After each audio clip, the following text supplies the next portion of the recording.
네, 여러분 반갑습니다. 2020 사이버 가디언스 컨퍼런스에 오신 여러분 진심으로 환영합니다. 오늘 여러분과 함께하게 된 아나운서 문소리입니다.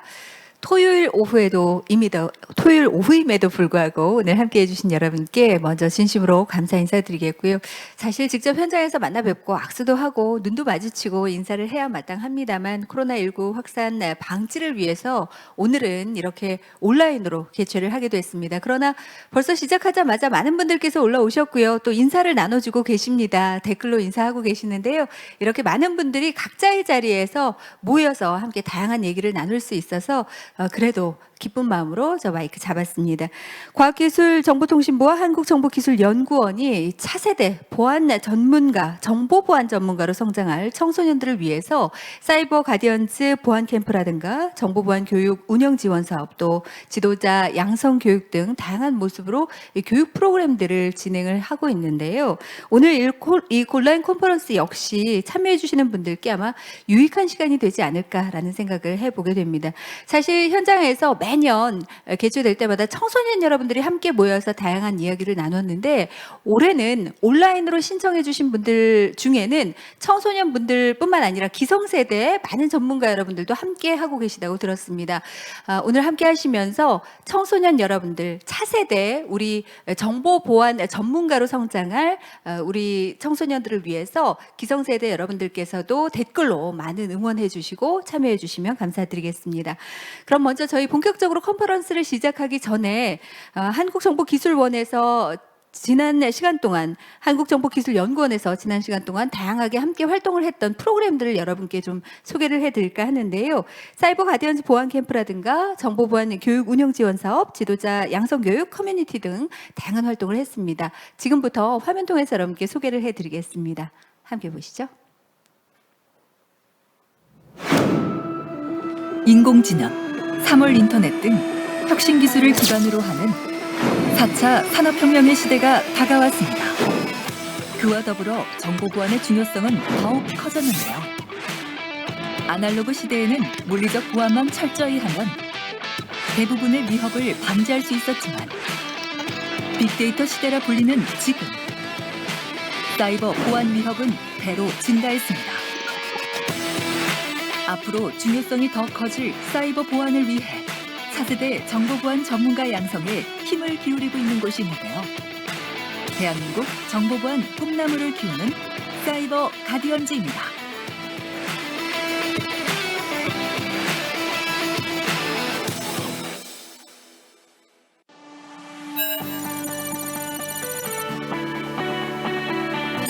사이버 가디언즈는 4차 산업혁명 시대를 선도할 차세대 정보보안 인재를 양성하기 위해 청소년 대상으로 정보보안 교육을 제공하여 우수자원 발굴 및 정보보호 저변 확대를 지원하는 사업입니다.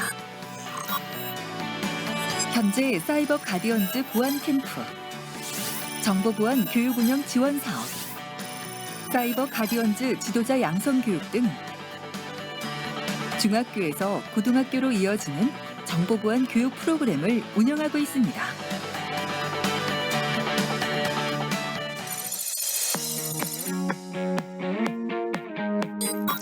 사이버 가디언즈 보안 캠프는 중학생 대상으로 차세대 정보보안 전문가로 성장할 수 있도록 입문의 장을 제공하는 프로그램입니다. 암호학, 웹 해킹, 아두이노 등 기초 수준의 이론부터 심화 수준의 실습까지 다양하면서도 즐기면서 배울 수 있는 프로그램이 준비되어 있는데요. 이처럼 사이버 가디언즈 보안 캠프는 중학생들에게 정보보안 분야에 대한 관심을 유도하고 중요성을 인식하게 해주고 있습니다.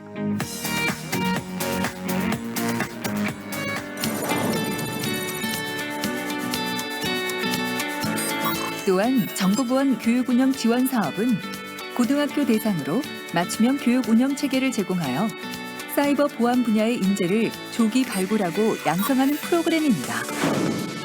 현재 6개의 학교가 사업에 참여하고 있으며 정규 교과, 방과 후 학교, 동아리 활동, 체험 활동 등 학교별 교육 프로그램 운영을 지원하고 있습니다.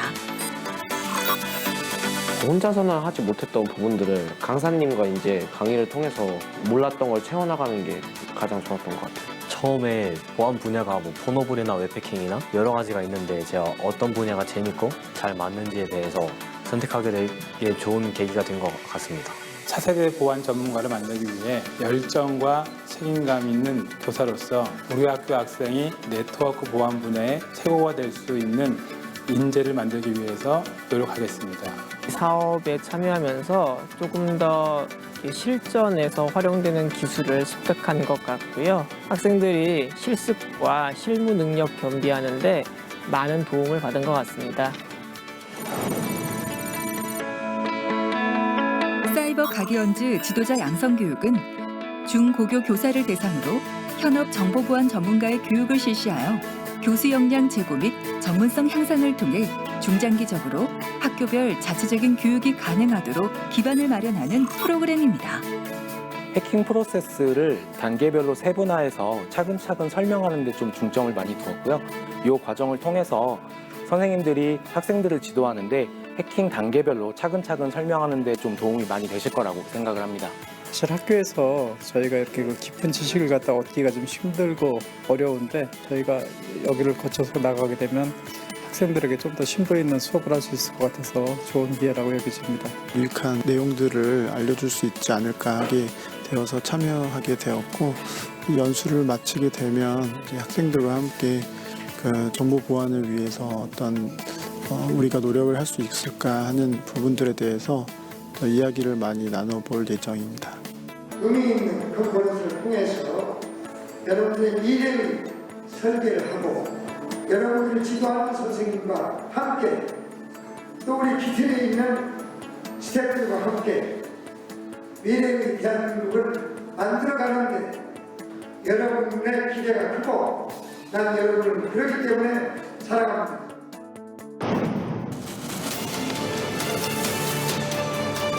차 산업혁명의 시대. 사이버 가디언즈가 대한민국을 이끌어갈 정보보안 인재를 키워나가겠습니다.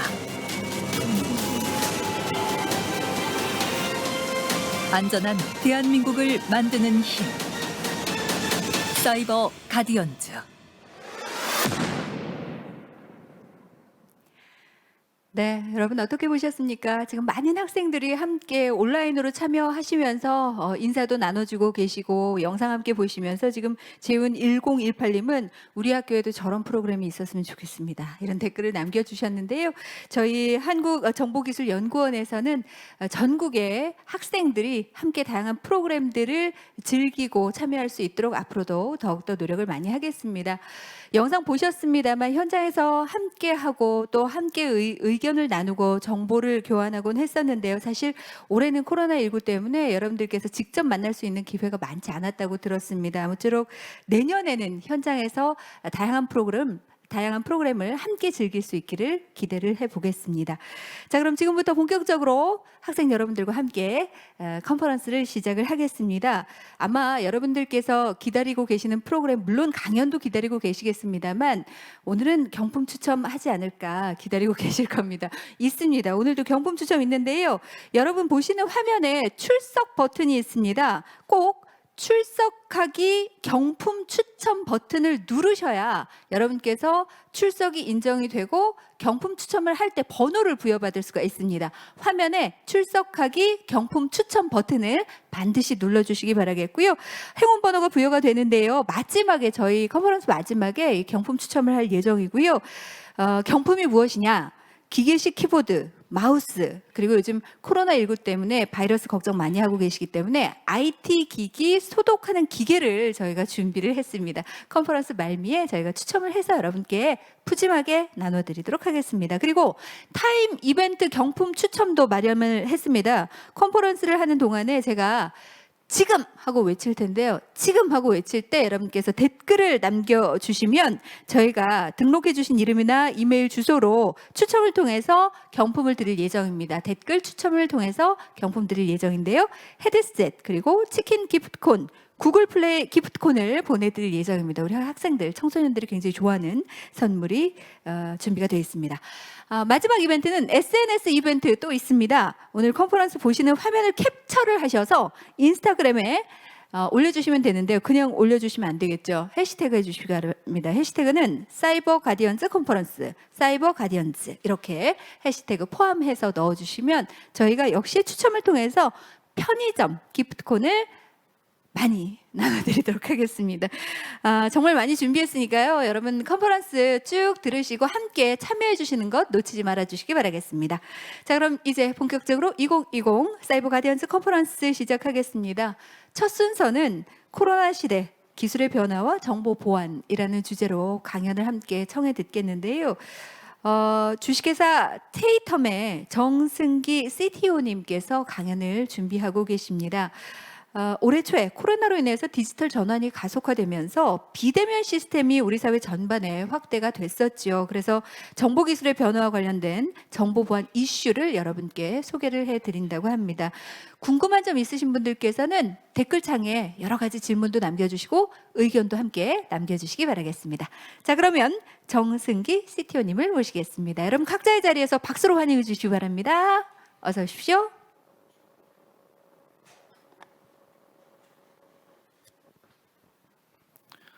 네, 안녕하세요. 네, 주식회사 테이텀 정승기 이사입니다. 코로나로 인해서 여러분들 같이 마주보고 이야기를 하면 훨씬 더 좋은 자리가 됐을 수 있었는데 그렇지 못해서 너무 아쉽지만 이 또한 새로운 기술의 변화라고 생각을 하고 오늘 코로나 시대 우리 기술이 어떻게 변화하였고 또 과거에는 어떻게 기술이 변화하였었는지 그 다음에 정보보안 관점에서는 무엇을 준비해야 되는지 한번 이야기를 해보도록 하겠습니다. 네, 현재와 과거서부터 먼저 시작할 건데요. 우리 이번 컨퍼런스에 참여해 주시는 대부분들은 학생분들이라고 제가 이야기를 들어서 눈높이를 좀 많이 낮추어서 준비를 한번 해보았습니다. 그리고 첫 번째 슬라이드에서 보시다시피 많은 학생들 지금 학교에 다닐 때 굉장히 다른 분위기의 모습에서 수업을 듣고 있어요. 제가 학교 다닐 때만 하더라도 사실 학교에서 수업을 듣지 않고 집에서 수업 듣는다라는 건 굉장히 꿈만 같은 이야기였습니다. 사실 뭐 아파서 학교에 안 갔다고 하더라도 온라인을 대신해서 수업을 들을 수도 없었고요. 근데 지금 코로나로 인해서 특히 코로나라는 바이러스는 사람 간의 전파를 통해서 발생하는 일이기 때문에 이러한 접촉을 줄이기 위해 학교에서는 비대면 학습 시스템들을 개발을 하였고 이로 인해서 이번 올해 한 해 동안 많은 분들이 학교에 가지 못하고 학생들을 만나지 못하고 선생님을 만나지 못하면서 수업을 진행하게 되었죠. 사실 잘 생각해 본다면은 우리 어렸을 때, 제가 어렸을 때에도 이런 온라인 강의 시스템들은 있었습니다. 단지 이게 학교로서 대체되지는 않았던 것이죠. 그렇다면은 과거에 어떤 생각으로 학교를 미래의 모습을 그려보았을지 한번 제가 검색을 해보았습니다. 1900년도 초에 이게 만들어진 그림인데요. 우리는 이 그림에서 굉장히 재밌는 부분을 확인할 수가 있습니다. 왼쪽에 보이는 학교 @스쿨이라는 사진을 보시면 굉장히 왼쪽에는 학생들이 앉아 있고 오른쪽에는 아마 선생님 같은 분께서 책을 기계에다가 집어넣고 있고 그 밑에는 조교 같은 분이 열심히 레버를 돌리고 있습니다.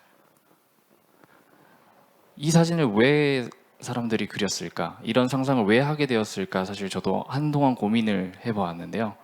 이게 1900년대에 만들어진 그림이다 보니까 그때 당시에는 DVR이나 이런 비디오 테이프 같은 기술이 발전해 있지 않았었습니다.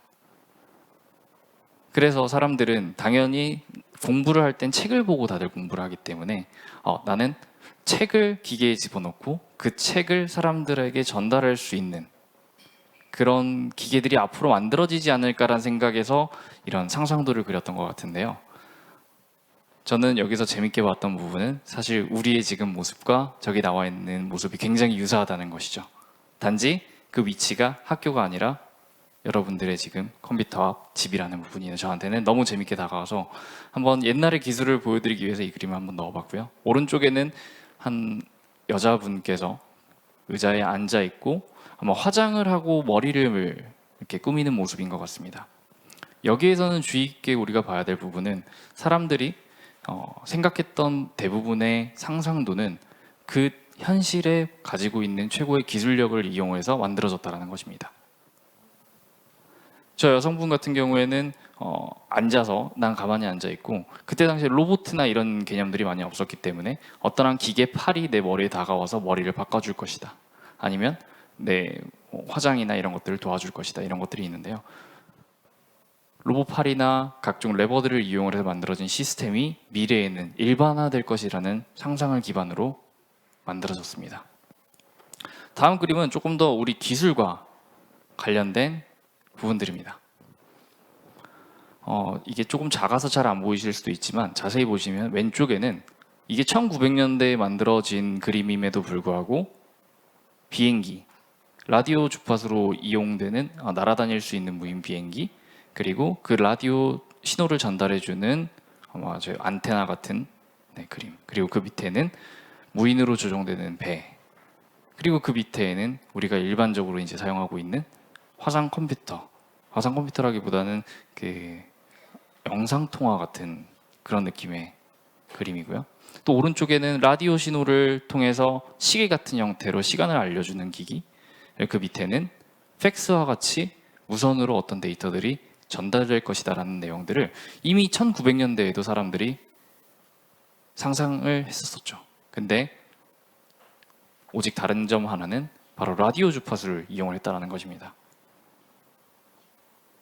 마지막으로 오른쪽 그림을 한 번 더 보겠습니다. 왼쪽에 앉아 계시는 한 여성분은 조그맣게 생긴 박스를 쳐다보고 있고 머리 위에는 안테나를 아마 쓰고 있습니다. 이 밑에 자세하게 설명되어 있는 내용을 보면 여성분은 가만히 앉아서 자기 아마 남자친구든 남편이든 사랑하는 사람에게 메시지를 받는 것을 보여주고 있고요. 오른쪽에 계신 남성분은 레이스 경기라고 나와 있는데 아마 레이싱 경기, 자동차 경주에 대한 결과를 실시간으로 메시지 형태로 받는 박스를 상상했던 1900년대 모습입니다. 하지만 우리 지금 현재 모습을 상상해 보면 핸드폰을 통해서 저런 내용들을 다 하고 있죠. 여기서 이야기하고 싶은 부분은 사실 우리가 과거서부터 만들고자 했었던 목적은 동일했습니다. 하지만 그 만들고자 하는 목적을 달성하는 방법, 그게 5G가 됐건 4G가 됐건 LTE, 4G가 됐건 아니면 3G가 됐건 라디오가 됐건 그 사용하는 기술 자체, 구현할 때 사용되는 기술 자체는 전혀 다른 방법으로 구현이 됐던 거죠. 그렇다면 우리 현재는 어떤 사회일까요? 아마 여러분들 모두 다 느끼시지 못했지만 우리는 코로나 이전 시대에 이미 새로운 시대에 들어와 있었습니다. 바로 온디맨드 기술 시대인데요. 가장 이해하기 쉬운 예로 차를 한번 이야기를 해보겠습니다. 우리가 과거에 차를 사기 위해서는 어떤 차량을 판매하는 업체에 가서 계약서를 작성을 하고 구매를 하고 그리고 구매한 걸 내 집에다가 소유하는 목적성이 분명했습니다. 그리고 차가 새로운 2020년형, 2019년형 매해가 바뀔 때마다 새로운 버전의 차가 나오면서 우리는 지속적인 소비 활동을 했어야만 했죠. 하지만 최근 들어서 굉장히 많은 부분들이 바뀌었습니다. 더 이상 나는 차를 소유하지 않아도 돼. 나는 킥보드, 좀 이따가 예제가 나올 거니 킥보드를 타지 않아도, 내가 사지 않아도 돼. 왜냐하면 내가 필요할 때마다 소유의 개념이 이용으로 바뀌었고 구매에 대한 욕구가 구독으로 바뀌었고 또 오프라인에서 만나서 계약서를 작성하고 물건을 받고 하는 게 아니라 온라인으로 실시간으로 예약을 해서 물건을 받는 형태로 바뀌었습니다. 그리고 여러분 핸드폰 어플리케이션을 보듯이 나도 모르는 시간에 굉장히 빠른 속도로 버전들이 업데이트되어서 나에게 제공되고 있죠. 가장 큰 예로 소카, 넷플릭스, 킥고잉을 저는 한번 꼬집어 보았습니다. 아마 젊은 친구들이다 보니까 아마 소카나 킥고잉은 아마 많이 사용하시는 분들은 없긴 하겠지만 우리 가장 많이 사용하고 있는 넷플릭스. 저도 얼마 전에 결혼을 하면서 집에 지상파 방송을 더 이상 케이블을 달지 않았습니다. 그냥 크롬캐스트 두고 넷플릭스 아니면 웨이브와 같은 이런 OTT 플랫폼들 온라인 동영상 서비스 플랫폼을 이용해서 그냥 TV를 보죠. 왜냐하면 내가 TV를 매일 보는 게 아니니까. 시간 날 때마다 내가 원하는 동영상 서비스만 다운받아서 볼 수 있는 시스템. 이게 합리적이라고 판단을 하여서 이렇게 살아가고 있습니다. 여러분들은 어떤가요? 사실 온디맨드 시대라는 온디맨드 서비스 시대라는 새로운 전환점에 들어와 있는 여러분들이 과연 그걸 느끼고 있었을까요? 네. 그렇다면 이러한 기술들은 어떻게 변화하였을까요?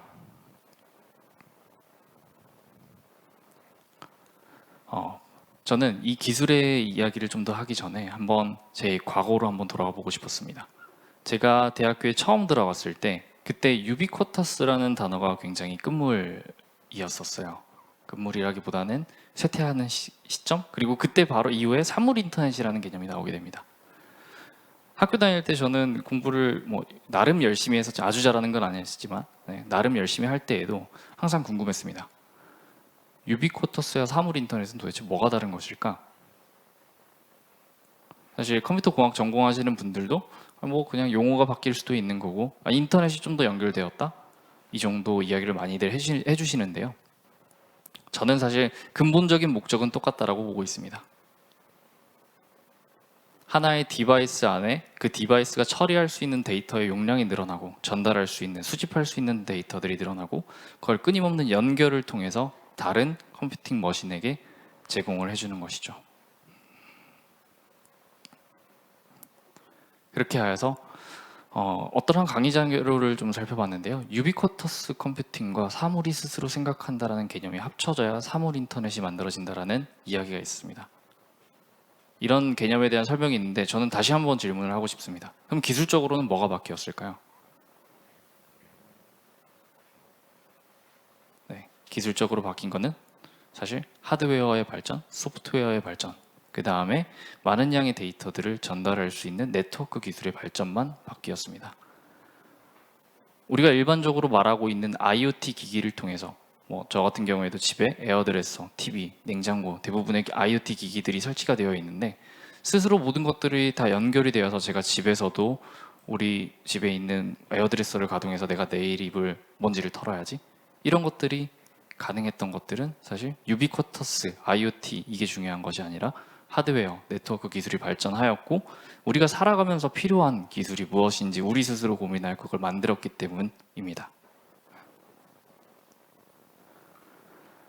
여러분들이 가장 많은 관심을 갖고 있는 인공지능 기술도 마찬가지입니다.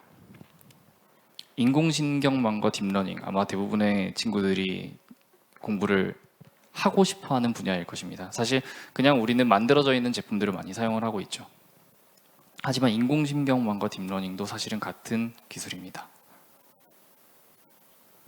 인공신경망이 만들어졌던 가장 큰 이유 중에 하나도 사람의 머릿속에 있는 뉴런과 가장 유사한 컴퓨터 시스템을 만들어보자 해서 시작되었습니다. 하지만 이게 1970년대, 60년대 처음 이론이 나오면서부터도 문제가 되었던 게 무엇이냐면 그 컴퓨터 연산 능력을 처리할 수 있는 컴퓨터 자체가 개발되어 있지 않았습니다. 그렇기 때문에 기술은 더 이상 발전할 수가 없었고 다른 머신러닝 알고리즘에 비교해서도 더 좋은 성과를 만들어낼 수가 없었었죠. 하지만 최근 들어서 분석할 수 있는 그 데이터의 양 그리고 분석할 수 있는 컴퓨터의 연산 속도가 빨라지면서 그렇다면 진짜 뉴런들이 여러 개가 이루어져서 만들어져 있는 우리들 뇌처럼 히든 레이어라는 저 가운데 처리해주는 연산을 해주는 레이어 부분을 더 증가시켜서 우리가 만들어 보면 훨씬 더 좋은 결과물을 갖게 되지 않을까? 그 포인트에서 딥러닝이라는 새로운 기술이 만들어지게 되었습니다. 네. 사실 기술적으로는 전혀 다른 게 없죠. 하지만 결과론적으로 우리가 받아볼 수 있는 결과론적으로는 굉장히 많은 것들이 아니면 과거에 처리되지 못했던 인공지능 기술이 이제는 히든 레이어가 늘어났다는 이유만으로 우리에게 의미 있는 결과로 받아들이게 되었습니다. 그렇다면 우리 기술의 전환은 지금 현재 어느 단계에 와 있을까요? 네. 가장 많이 바뀐 부분은 인프라에 대한 변화입니다. 아마 학생들이 이해하기에는 굉장히 어려울 수는 있지만 클라우드라는 단어는 여러분들이 앞으로 살아감에 있어서도 굉장히 자주 들을 수 있는 단어가 될 것입니다. 네. 왜냐하면 클라우드로 인해서 사실 얻게 되는 효과가 과거 기술에 비해서 기술이 점점 발달함에 따라 조금 더 안전한 서비스를 만드는 방법으로 클라우드가 발전했기 때문인 거죠. 실제로 이게 2019년 가트너라는 해외 굉장히 유명한 기술 자료인데 기술 분석 결과 2018년도에도 굉장히 높은 클라우드 사용 비율을 보여주고 있었습니다. 그리고 해가 지나면 해가 지날수록 더 당연히 성장한다를 이야기해주고 있는데 사실 저는 기폭제가 된 게 바로 코로나 때문이라고 생각을 하고 있습니다. 코로나 때문에 전체적인 클라우드 사용에 대한 니즈 자체가 증가하였고 과거에 우리가 가지고 있었던 온프레미스 환경의 서비스에서 클라우드 환경의 서비스로 대부분 전환이 시작되었습니다. 왜냐하면 재택근무 그리고 개발에 대한 프로세스화를 통해서 개발 자동화 등을 통해서 더 많은 클라우드 사용량이 늘어나고 있기 때문에 여러분들은 앞으로 클라우드라는 단어를 굉장히 친숙하게 될 것입니다. 하지만 변환 기술은 그다지 없습니다. 정보보안 입장에서도 가장 중요한 세 가지입니다. 기밀성과 가용성과 무결성. 클라우드로 전환되면서 여러 가지 다른 보안 요소 중에서 가용성 부분이 더 확장이 되었습니다. 하지만 그렇다고 기밀성과 무결성이 부족해지는 것은 아닙니다. 그 이유는 바로 이런 개발 프로세스의 변화 때문입니다.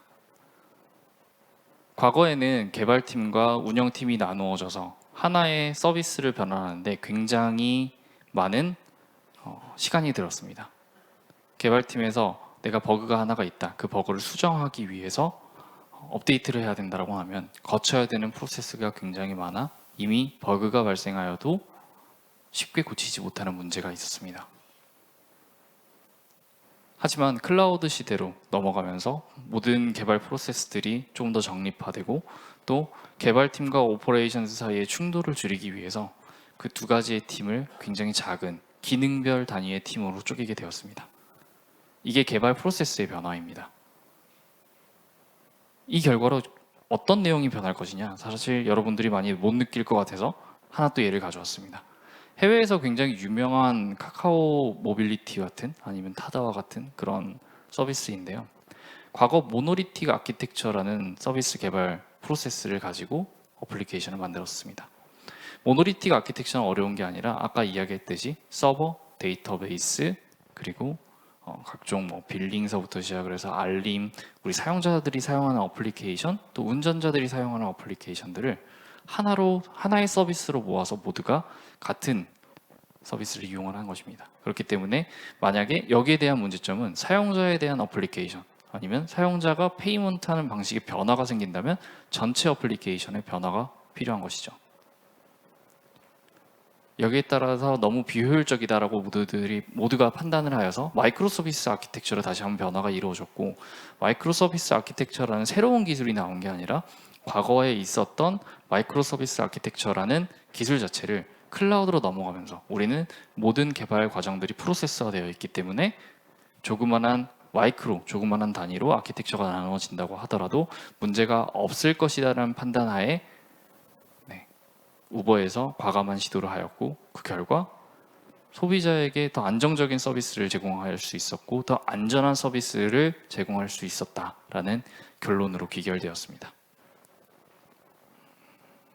그렇다면 우리는 클라우드 시대에서 보안을 어떻게 더 만들어 나가야 할까요? 클라우드의 장점 중에 하나는 사실 인프라 자체를 코드로 관리할 수 있다는 점 그리고 모든 것들이 프로세스화되어 있기 때문에 사람이 개입해서 사람이 직접 개입을 해서 어떤 테스트를 진행한다든지 아니면 컴파일을 한다든지 인프라에 적용을 한다 이런 내용들을 하지 않아도 됩니다. 그렇다면 여기 나와 있는 그림처럼 디벨로퍼서부터 시작을 해서 디벨로퍼가 개발이 끝나고 나서 개발 전체를 관리하고 있는 리포지터리에 커밋을 하게 됐을 때 소스 코드를 업로드하게 되었을 때 과거에는 업로드가 되었네? 오케이 문제 없는 것 같아. 그 다음 팀한테 넘겨서 오퍼레이션스에서 나머지를 다 운영팀에서 나머지를 관리할 수 있도록 가이드를 해줬으면 좋겠어라는 하나의 프로세스, 굉장히 느린 프로세스가 있었던 반면에 이제는 모든 것들이 자동화되어서 단순히 코드만 가지고 있다면 누구든지 인프라를 설치할 수 있는 환경으로 변화하였습니다. 그게 이제 데브옵스 환경이라는 일반적인 환경인데요. 여기에 우리는 보안에 대한 밸류를 어떻게 입혀나가야 될지 우리 모든 보안 엔지니어가 지금 현재 고민을 하고 있습니다. 저기에 나와 있는 것처럼 과거에 우리 정적 분석 도구인 여러 가지 정적 분석 도구들을 연결을 해서 개발자들이 개발이 끝나고 나면 정적 분석 도구들을 통해서 시스템에 대한 취약점 자체를 판단하겠다라는 프로세스까지는 현재 나와 있습니다. 하지만 이 아까 말씀드렸던 클라우드 안에서 인프라 자체도 코드로 관리할 수 있다고 말씀드렸는데 이런 부분을 어떻게 관리해야 할지 또 운영상에서 발생하고 있는 여러 가지 보안 문제점들을 어떻게 관리해야 될지 아직 명확한 답을 가지고 있지는 않습니다. 모든 보안 업체들에서 지금 시도하고 있는 일이죠. 그래서 여러분들이 정보보안 리더 아니면 앞으로 정보보안 엔지니어로서 성장할 때에는 굉장히 많은 공부들도 함께 해주셔야 됩니다. 과거에는 우리가 소스코드 자체를 잘 이해하고 소스코드에서 어떻게 권한 자체 요청하는 데이터들의 취약점들을 찾아서 우회를 하는 여러 가지 기술들만 공부했었다면 이제는 클라우드에 대한 기본적 인프라 자체도 고민할 수 있어야 되고 그리고 소스코드 관리해주는 여러 가지 젠킨스나 CI/CD라고 일반적으로 많이 이야기를 하는데요. 이런 도구들에 대한 관리 당연히 아까 이야기했었던 정적 코드 분석 도구들 그리고 새로운 플랫폼인 도커나 쿠버네티스 같이 클라우드를 운영하기 위한 제품들에 대한 이해들 또한 가지고 있어야 합니다. 이렇게 해서 마지막으로 결론을 말씀드리고 싶은데요. 여러분들이 그렇다면 어떻게 준비를 해야 될 것이냐. 사실 기술 자체는 크게 변화하였을 수도 있습니다. 하지만 그 기술을 만드는 기본적인 목적 자체는 모두가 다 동일한 상황입니다. 그렇기 때문에 이 기술이 왜 만들어졌는지 아까 이야기했었던 클라우드는 왜 변화하게 되었는지 아니면 인공지능의 목적은 무엇인지 그리고 IoT 기기들의 목적이 무엇인지 여러분들이 컴퓨터 공학 공부를 진행을 하면서 기술이 나온 목적이 무엇인지를 확실하게 이해할 수 있다면 새로운 기술이 나왔을 때 그 두려움을 없앨 수가 있습니다. 그리고 앞으로 정보보안 엔지니어들은 개발자들과 더 잦은 융합이 필요합니다. 아까 이야기했듯이 과거에 개발팀과 운영팀 자체는 굉장히 많은 충돌이 있었습니다. 그리고 이 충돌을 줄이기 위해서 사람들은 조그마한 개발과 운영이 하나의 팀으로서 만들어져 있는 조그마한 팀을 만들었는데요. 이제 앞으로 정보보안 또한 이 같은 팀 안에 소속이 될 것이라고 저는 생각하고 있습니다. 상상하고 있고 많은 분들께서도 국내뿐만 아니라 해외에 있는 많은 보안 엔지니어 분들께서도 그렇게 준비를 하고 계십니다. 그렇기 때문에 컴퓨터 공학적, 개발적 지식이 필요한 상황입니다. 그리고 마지막으로 코로나 시대에 가장 큰 기술의 변화는 일단 인프라에 대한 변화입니다. 클라우드로의 인프라의 변화이지만 그렇다고 해서 우리가 모든 것들을 새로 배울 필요는 없습니다. 과거에 있었던 기술들을 활용을 해서 클라우드에 들어갔기 때문에 우리가 지금 공부하고 있는 내용이 전혀 필요 없는 내용이 아닙니다. 그리고 마지막으로 체계적인 프로세스, 어떻게 하면 더 안전한 프로세스를 만들어서 내가 만들고 있는 시스템을 더 안전하게 배포할 것인지 고민하는 여러분들의 자세가 필요합니다. 이상 발표를 마치도록 하겠습니다. 그리고 질의응답 한번 할까 하는데요.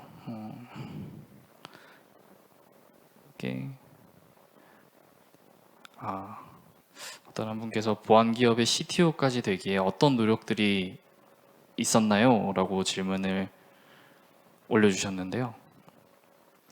어디 갔지? 사실 저는 어떤 노력들? 그냥 열심히 공부했습니다. 열심히 공부했고 사실 도전에 약간 두려움이 많이 없었던 것 같습니다.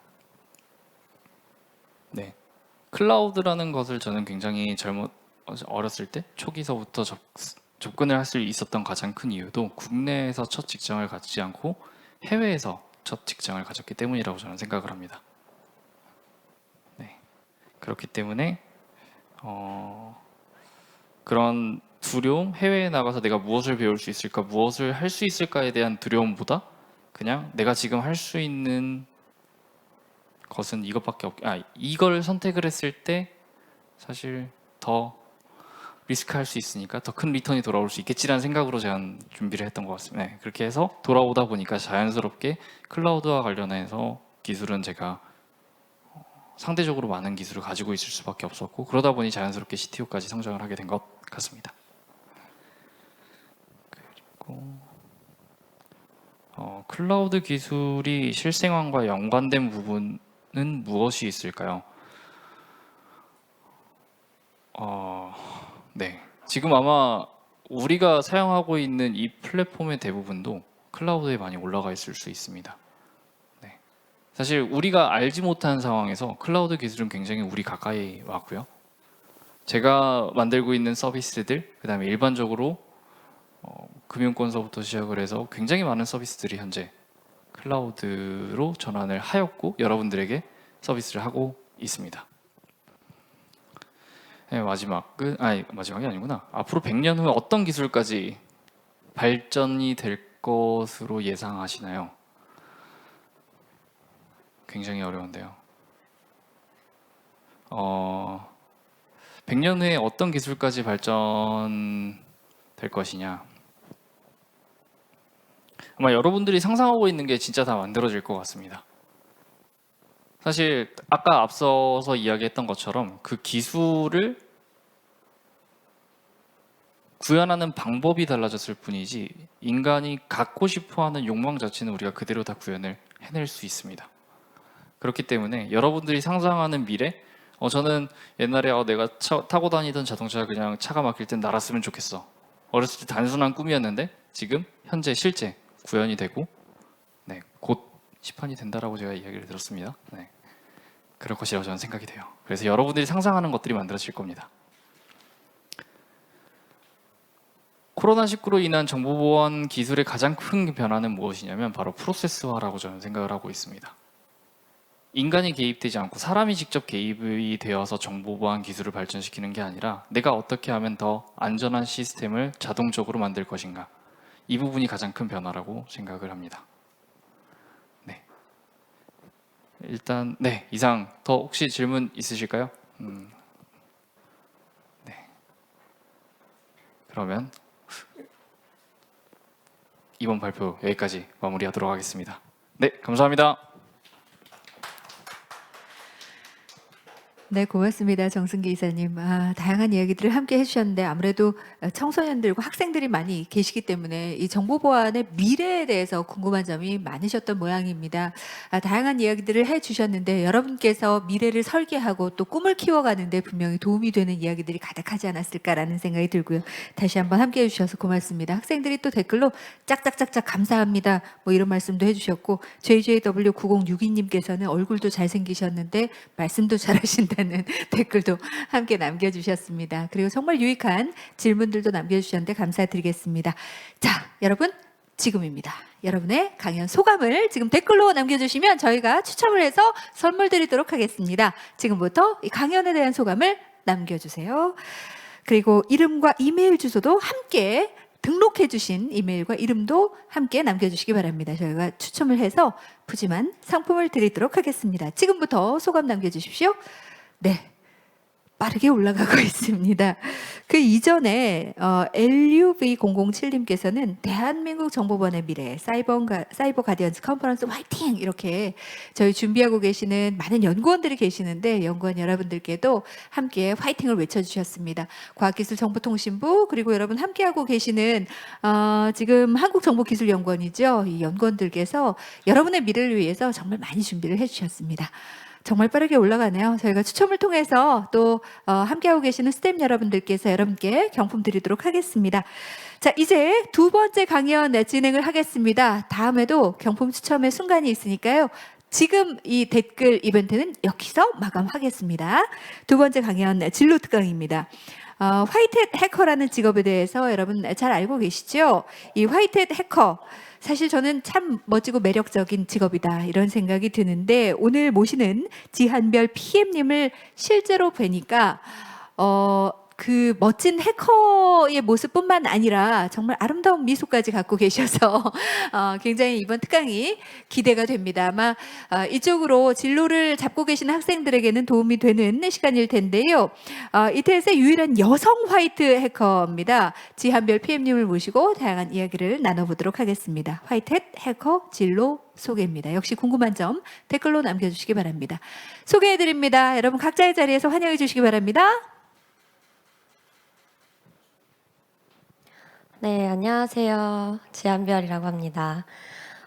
저는 오늘 여러분들께 화이트햇 해커 진로에 대해서 소개를 드리려고 하고요. 사실 사이버 가디언즈 여러분들을 직접 만나 뵀으면은 저도 더 설레고 더 좋은 추억이 됐을 텐데 저 역시 여러분만큼 아쉬운 마음이 되게 큽니다. 그래도 제가 이번 발표를 준비를 하면서 여러분만 할 때 저는 어떤 고민을 했고 어떤 생각을 했는지 많이 좀 되돌아보는 시간이 되었어요. 그래서 여러분들에게 유익하고 재밌는 시간이 될 수 있도록 많이 준비를 했으니까 재밌게 들어주셨으면 좋겠습니다.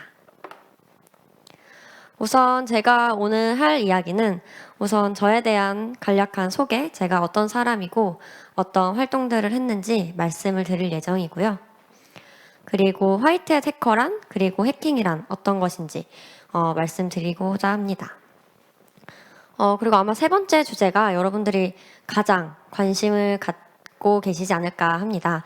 제가 이러한 진로를 선택하게 된 배경은 무엇인지 말씀을 드리겠습니다. 그리고 화이트햇 해커가 하는 일과 화이트햇 해커가 되려면 어떤 것들을 해야 되는지 어떤 것이 필요한지 아주 간단하게 말씀드리려고 합니다. 우선 저는 앞서 인사드렸다시피 제 이름은 지한별이고요. 현재 BOB 보안 컨설팅 트랙에서 멘토로 활동하고 있고 그리고 라운 화이트햇이라는 회사에서 여러 해커들과 함께 근무를 하고 있습니다. 그리고 저 같은 경우에는 이제 교육부 미래교육위원으로 활동을 하고 있는데 여러분들과 같은 중학생, 고등학생, 학생분들에게 이런 진로 특강이나 아니면 이런 저의 직업에 대해서 알리는 그런 일도 하고 있습니다. 제가 지금까지 했던 활동들을 몇 개를 정리를 해보았어요. 사실 쭉쭉 보시다 보면은 되게 특이한 것도 많이 있어요. 핀테크 이런 것도 보이고 아이디어 공모전 이런 것도 보이고 그리고 동아리 이런 것도 보일 테고 여러 가지 운영진이나 활동들이 되게 많이 있습니다. 사실 이런 것들을 여러분들에게 보여드리는 이유는 저도 이 화이트햇 해커라는 그런 진로를 선택하기까지 정말 많은 고민도 했고 그리고 그냥 여러 가지 하고 싶은 것들, 해보고 싶은 것들 그냥 하면서 이렇게 어떻게 하다 보니 이렇게 화이트햇 해커가 되었다라는 말씀을 조금 드리고 싶어서 적어보았어요. 업무로서는 주로 모의 해킹이나 연구 이런 쪽을 하고 있고요. 그리고 보안 관련된 프로젝트들을 많이 하고 있습니다. 그래서 바로 본 주제로 넘어가 보자면 우선 여러분들 해킹이란 되게 많이 들어보셨죠? 또 최근에 이제 코로나19로 인해서 많은 비대면 서비스들이 등장하면서 해킹에 대한 그런 위험성이나 그런 이슈들이 점점 더욱 더 떠오르고 있는데요. 해킹이라고 하면은 지금 화면에 보이시는 이런 이미지들이 가장 먼저 떠오를 거예요. 이렇게 뭔가 골방에서 엄청 많은 기기들 앞에서 혼자 약간 음침하게 컴퓨터를 하고 있는 아니면 검은 모자를 이렇게 눌러 쓰고 얼굴을 가리고 뭔가 나쁜 짓을 할 것만 같은 그리고 뭔가 어려운 복잡한 이런 이미지를 떠올리실 수가 있어요. 사실 저도 처음에 해킹, 해커 이런 거 들었을 때 학생 때는 막연하게 그렇게 생각을 했던 것 같아요. 근데 해킹의 의미를 보면은 사실 그런 무서운 의미를 담고 있지는 않습니다. 지금 화면에 보이시는 해킹이 어떤 것인지 한번 살짝 읽어보셨으면 좋겠어요. 여기서 되게 하드웨어, 소프트웨어, 네트워크 이런 용어들이 많이 나오는데 가장 중요한 것은 이제 관리자나 운영자가 의도하지 않은 동작을 일으키도록 하는 것, 그리고 주어진 권한 이상의 정보를 보거나 뭐 복제하거나 변경하거나 이거를 가능하게 하는 것을 뭐 해킹이라고 한다. 이렇게 이해를 하시면 됩니다. 사실 뭐 되게 어렵게 적혀 있지만 뭐 의도하지 않은 동작, 계획되지 않은 동작을 하는 거나 내가 할 수 있는 것 이상의 행위를 하는 것이면 전부 다 해킹이라고 할 수가 있습니다. 그럼 해킹을 할 수 있는 대상은 어떤 것들이 있을까요? 앞에서 약간 힌트가 나왔는데 뭐 하드웨어, 소프트웨어 여러 가지 모든 대상이 될 수가 있겠죠. 여러분들 뭐 게임 어떤 거 좋아하시는지 잘 모르겠어요. 저는 사실 게임을 잘 못해가지고 뭐 롤이라던가 서든어택 이런 피파 이런 게임들 사진을 좀 가지고 와봤는데 여러분들이 자주 하시는 이런 게임이라던가 그리고 카카오톡, 페이스북, 유튜브, 뭐 인스타그램 여러분들이 일상생활에서 쓰시는 이런 어플들 이런 모든 것들이 사실은 해킹의 어떠한 대상이 될 수 있다 라고 말씀을 드릴 수가 있습니다. 사실 요즘에 뭐 초연결 시대, IoT 시대 이런 말들을 되게 많이 하죠. 이것들은 수많은 기기들이 인터넷상에서 연결이 되어 있다라고 말을 할 수가 있는데요. 실제 우리가 살고 있는 집을 보면은 뭔가 딱 떠오르실 거예요. 여기 보이시는 TV도 있고 소파 앞에 뭐 패드 같은 것도 있고 그리고 뭐 주전자, 뭐 온도계, 전구 여러 가지 물건들이 있는데 뭐 요즘에는 다 앞에 스마트 아니면 인공지능, 뭐 AI 이런 용어가 붙어 있습니다. 인공지능 스피커, 스마트 TV 그리고 전구도 이제 밖에서 마음대로 조절을 할 수 있는 스마트 전구, 로봇 청소기까지 정말 많은 IoT 기기들이 우리랑 집에서 함께 살고 있어요, 사실. 그래서 이 기기들은 우리 손에 있는 휴대폰으로 아주 간편하게 다 조작을 할 수가 있죠. 근데 이렇게 편리한 삶을 가져다 준 반면에 이러한 기기들로 인해서 뭔가 해킹 사고가 발생하고 우리 생활 밀접한 곳에서 피해가 발생하는 그런 일들도 많이 생길 수가 있습니다. 대표적인 사례로 이제 CCTV나 IP 카메라를 한번 예시로 들어볼게요. CCTV 같은 경우, 뭐 아니면 IP 카메라 같은 경우에는 뭐 원격 회의로 편하게 대응을 한다거나 아니면 건물의 안전을 위해서 CCTV가 설치되어 있는 경우가 되게 많이 있죠. 그리고 저 같은 경우에는 이제 집에 있는 귀여운 애완동물을 보기 위해서 집에 IP 카메라를 설치해 놓기도 합니다. 그런데 만약에 이런 IP 카메라나 CCTV가 해킹이 된다면 어떤 일이 발생할까요? 여러분들도 사실 많이 예상을 하실 수 있을 텐데 개인의 사생활이 전부 노출이 되겠죠. 내가 집에서 언제 자고 있는지, 언제 밥을 먹는지, 뭐 누구랑 살고 있는지, 그리고 내가 뭘 하고 있는지 이런 것들이 다 노출이 될 수 있을 거예요. 그리고 이것은 또 물리적인 피해까지 잘못하면 이어질 수가 있습니다. 그래서 뭐 이런 것들을 아까 제가 보여드린 해킹의 의미와 함께 다시 생각을 해보면 의도하지 않은 동작, 그러니까 원래 본래의 의도는 CCTV는 뭔가를 안전을 위해서 사용을 하거나 회의를 하거나 이런 목적이었을 텐데 의도하지 않은 개인의 사생활을 침해하는 그런 일이 발생을 한 거죠. 그리고 주어진 권한이라는 것은 CCTV에 대해서는 이제 인가된 사용자만 접근을 해야 되는데 앞에 보여드린 그런 사생활 침해 같은 경우에는 외부에서 이 취약점을 이용해서 접근을 한 것이기 때문에 주어진 권한 이상으로 정보를 열람할 수 있다. 이렇게 이해를 하시면 되겠습니다. 그러면은 해커란 어떤 것일까요? 사실 해킹을 하는 사람이라고 간단하게 생각하시면 되겠죠. 근데 해커에도 이제 화이트 해커, 블랙 해커라고 많이들 말씀을 하시는데 사실은 이제 블랙햇 해커 그리고 화이트햇 해커. 블랙햇은 검은 모자를 쓰고 있는 해커를 의미를 하고 화이트햇은 이제 하얀 모자를 쓰고 있는 뭔가 윤리적인 이런 해커를 의미를 합니다. 이 두 가지 해커의 차이점, 가장 큰 차이점은 해킹을 하는 목적이라고 말씀을 드릴 수가 있는데요. 블랙 해커 같은 경우에는 재미나 흥미, 뭐 개인의 호기심, 그리고 개인의 이득, 뭐 돈이 될 수가 있겠죠. 이런 것들을 위해 해킹을 하는 해커라고 주로 말씀을 드릴 수가 있고, 화이트 해커는 해킹을 하는 주된 목적이 연구나 공부, 그리고 내가 해킹을 함으로써 뭔가 보안에 기여를 하는 그런 목적을 가지고 있습니다. 당연히 화이트 해커도 재미와 흥미, 호기심은 가지고 있을 수 있어요. 가지고 해킹을 할 수가 있는데, 이제 그 결과를 가지고 어떻게 사용하는 목적을 가지고 있는지에 따라서 나눌 수가 있습니다.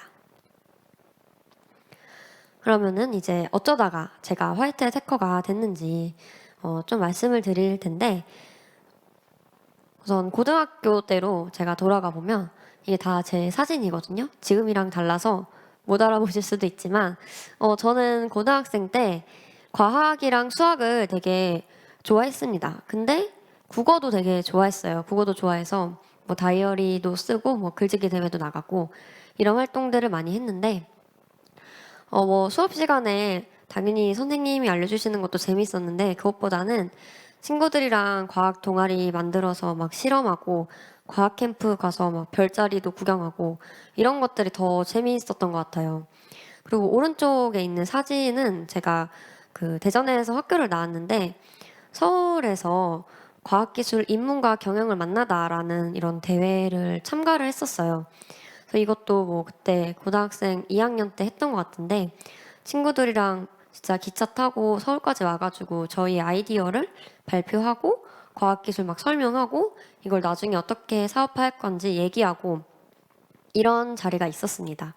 그래서 제가 이런 거를 보여드리는 거는 사실 여러분들이 지금 꼭 나는 보안이나 해킹 쪽이 아니라 다른 쪽에도 관심이 있는데 어떡하지?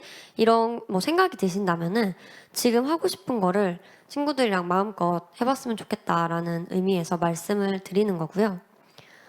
그리고 사실 저는 대학교에 오기 전에 고등학교 1, 2, 3학년 동안 전부 다 화이트 해커나 정보보안 전문가라는 꿈은 아예 가진 적이 없습니다.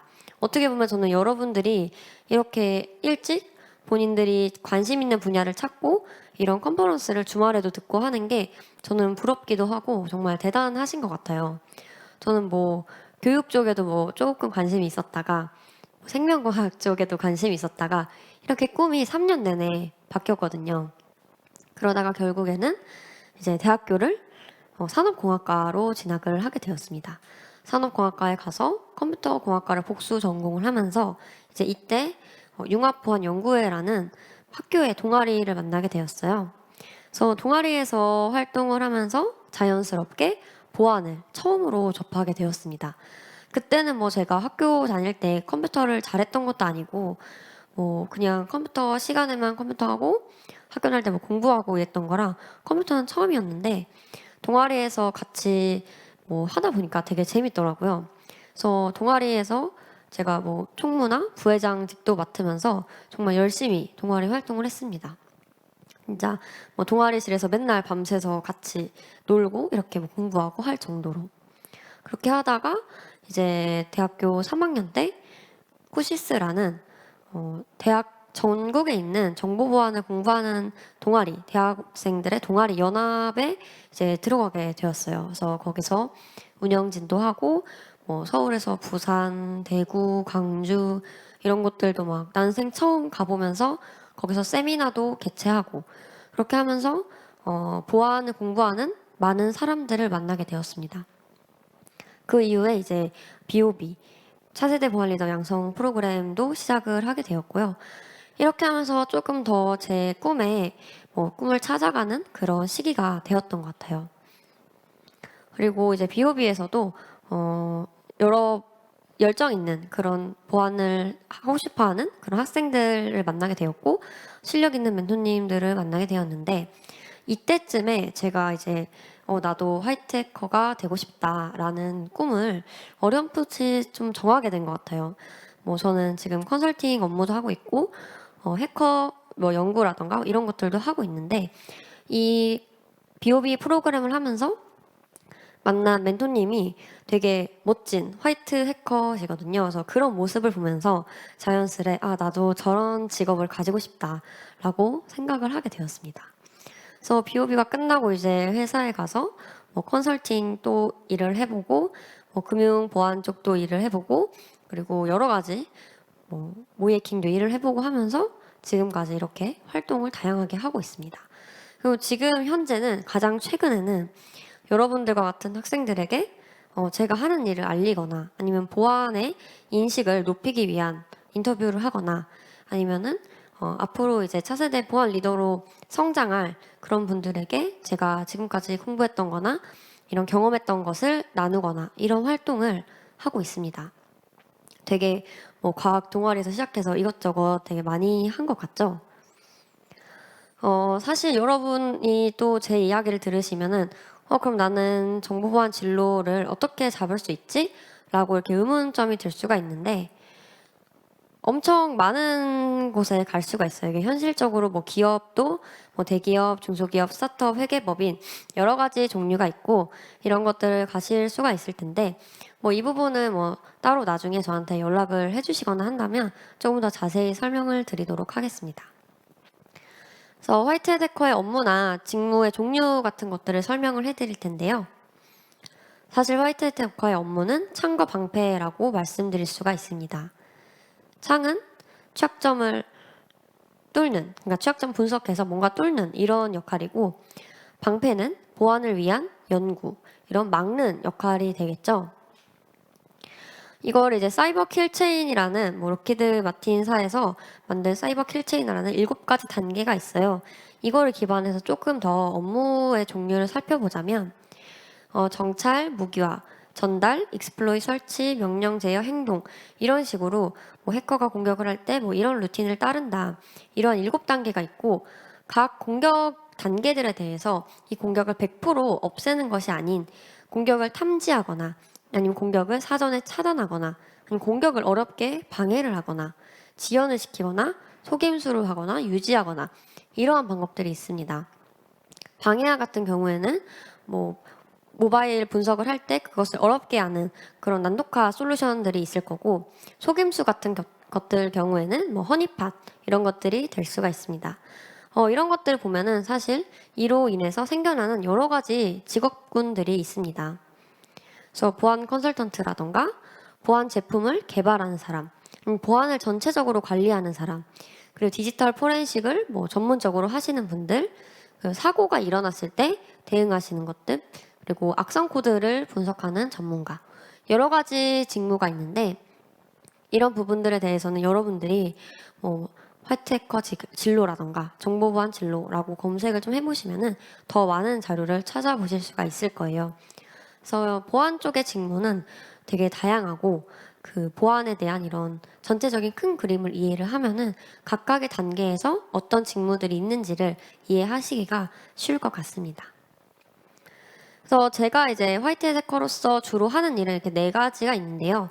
취약점을 찾았을 때 그 프로그램을 제작한 곳에 취약점의 패치를 뭐 알려주는 그런 일들, 그리고 보안에 대한 기술 연구, 그리고 제품 개발, 모이해킹 이렇게 있습니다.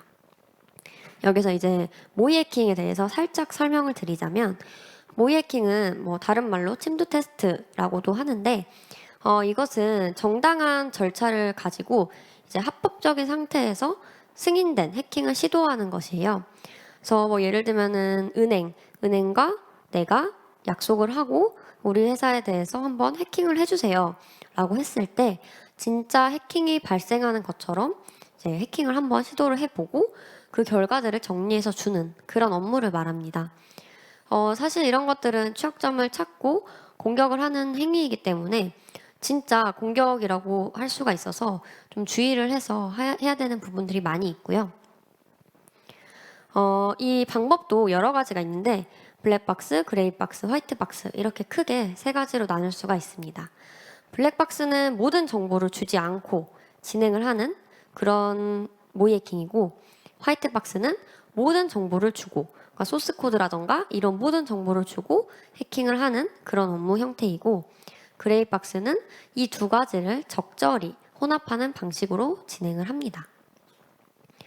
그래서 이제 거의 발표가 끝나가는데요. 그럼 화이트헤드 해커가 되려면 어떻게 해야 할까요? 사실 저는 화이트 데커한테 필요한 자질을 뽑아봐라 하면은 이 세 가지를 가장 중요하게 생각을 하고 있습니다. 첫 번째는 분석력인데요. 사실 해커로서 여러 가지 프로그램을 분석하고 취약점을 찾고 공격을 하는 일들은 쉽지만은 않습니다. 그래서 뭐 분석력이 당연히 필요하겠죠. 그리고 두 번째는 창의력입니다. 아까 말씀드린 주어진 권한 이상으로 하는 것이 해킹이다라고 했는데 그런 것들을 찾아내고 알아내는 과정에서는 남들이 하지 못하는 특이한 생각, 창의적인 생각이 꼭 필요합니다. 그리고 마지막은 윤리의식인데요. 윤리의식은 제가 가장 강조하고 싶은 부분이기도 합니다. 이제 화이트 데커와 블랙 해커와의 차이점을 말씀을 드렸는데 화이트 데커의 가장 큰 블랙 해커와의 차이점은 윤리의식이라고 할 수가 있습니다. 내가 가진 기술을 어떻게 올바르게 사용할 것인지, 어떻게 이것을 활용해서 조금 더 세상에 좋은 영향력을 끼칠 수 있는지 이런 것들을 항상 마음속에 가지고 직업을 임하는 자세가 꼭 필요한 그런 직업입니다. 화이트 해커라는 직업이. 그래서 여러분들이 만약에 화이트 해커라는 직업을 꿈꾸신다면은 무엇보다 윤리의식을 가장 중요하게 생각해 보면 좋겠습니다. 네, 마지막으로 여러분들이 지금 코로나19이기도 하고 학교도 잘 못 가고 하니까 뭔가 마음이 싱숭생숭 하실 것 같아요. 그래서 내가 잘하고 있는 건지, 내가 맞는 길인 건지, 아니면 이 보안 쪽이 내 길이 맞는 건지 많이 고민이 될 수도 있을 거라 생각을 하는데 저 같은 경우에는 우선 제가 하고 싶은 것을 선택을 하고 그것에 최대한 후회가 없도록 그냥 최선을 다하는 것을 선택을 하는 편입니다.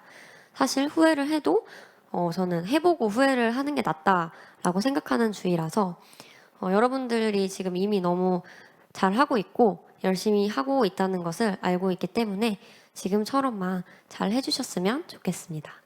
네, 제 발표는 여기까지이고요. 추가적으로 궁금하신 거는 아래 메일이나 페이스북 주소를 이용해 주시면 좋을 것 같고 오늘 발표를 들으시고 질문을 남겨주신 분들이 많이 있는데 질문에 대해서 답변을 드리도록 하겠습니다. 첫 번째 질문은 현재 화이트 해커로서 목표가 무엇인지 궁금합니다 라고 적어주셨는데요. 저는 제가 이렇게 여러분들에게 발표를 하고 저의 경험을 나누고 하는 것도 사실 저의 목표와 관련이 있습니다. 저는 이런 해킹이나 보안 이런 기술들이 뭔가 좀 어렵다는 그런 인식을 좀 바꾸고 싶은 그런 목표가 있습니다.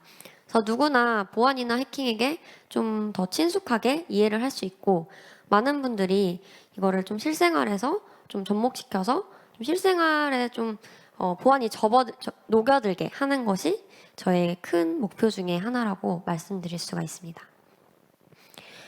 그리고 지금 이 자리에 오기까지 가장 힘들었던 적이 있었는지, 만약 있었다면 어떻게 극복했고 그 시련에서 어떤 것을 배웠는지 궁금합니다. 저는 사실 힘들었던 적은 크게는 없었던 것 같아요. 크게는 없었던 것 같은데 그래도 하나를 뽑자면 BOB 할 때가 체력적으로 많이 힘들긴 했습니다. 왜냐면 제가 이제 비전공자였고 컴퓨터 쪽 복수 전공을 막 하고 있던 찰나였는데 정보보안이랑 컴퓨터를 짧은 기간 안에 많은 지식을 배우다 보니까 체력적으로 한계에 다다랐던 것 같아요. 근데 그거를 이제 극복을 했던 그런 방법은 저는 주변에 있는 친구들과 함께 했기 때문에 극복을 할 수 있었던 것 같아요. 사실 BOB를 하면서 만난 분들이 되게 열정도 많이 있고 되게 훌륭하신 분들이라서 옆에서 그런 좋은 영향을 받다 보니 제가 스스로 좀 극복할 수 있는 힘을 얻은 것 같습니다. 그리고 세 번째 질문이 정보보안 능력은 대학교, 대학원에 가는가 안 가는가에 따라서 크게 영향을 받나요? 라고 질문을 해주셨는데 사실 이 부분은 개인적으로 말씀을 드리면 큰 영향은 없는 것 같습니다. 그런데 그냥 정보보안이 굳이 아니더라도 대학교나 대학원은 그것을 가서 얻을 수 있는 또 다른 경험과 또 다른 만날 수 있는 사람들이 있어요. 그래서 정보보안이 아니더라도 뭔가 가서 도움이 될 만한 것도 당연히 있는 거고 또 누군가는 갔을 때 기술적으로나 수업적으로 배울 수가 없다라고 느낄 수도 있어요. 하지만 정보보안에서 꼭 대학교, 대학원은 크게 중요하지는 않는 것 같습니다. 그리고 중학생으로 돌아간다면 어떤 공부를 하고 싶으세요? 사실 저는 중학생으로 돌아간다면 첫 번째는 영어를 조금 더 열심히 공부를 하고 싶고요. 그리고 두 번째는 말하기와 뭐 글쓰기 이런 것들을 더 하고 싶습니다. 그러니까 제가 직장을 다니고 많이 활동을 하다 보니 뭐 국영수가 중요하다 많이 말을 하는데 저는 그것보다 뭐 말하는 방법, 내 생각을 좀 표현하는 방법, 토론하는 방법 이런 것들이 되게 중요한 것 같아요. 그래서 중학생 때면 그런 것들을 조금 더 키워서 제 기본적인 역량을 쌓는 데 투자를 많이 할 것 같습니다. 네, 제 발표는 여기까지 마치도록 하고요. 또 추가 질문 있으시면 메일로 주시면 감사하겠습니다. 네, 감사합니다. 네, 고맙습니다. 지한별 PM님 저한테 오시면 다양한 스피치 교육을 좀 해드릴 수 있을 것 같기도 한데 무엇이 중요한지 그리고 지금 무엇을 더 준비해야 할지 함께 알아볼 수 있는 그런 강연이 아니었나 싶습니다. 실제로 상민구님께서는 화이트 해커가 되기 위한 윤리의식을 갖추겠습니다. 이런 댓글 남겨주셨고요. 또 KCG PJS0526님께서는 어떤 모임에서든 노력을 하고 실천하셨네요 라고 감탄에 또 댓글을 남겨주셨습니다. 그저 화이트 해커를 향한 다양한 활동이 아니라 전반적으로 무엇을 해야 될지 생각해 볼 수 있는 좋은 시간 나눠주신 지한별 PM님께 감사드리겠습니다. 자, 이번에는 마지막 강연인데 여러분들의 선배님이십니다. BOB 8기 수료생인 안건희님을 모셔서 강연을 청해 듣겠는데요. 가디언즈에서 사이버 가디언즈에서 BOB까지 라는 주제로 다양한 얘기를 나눠주시겠습니다. 여러분의 선배님이십니다. 안건희님을 모시겠습니다. 강연 부탁드립니다.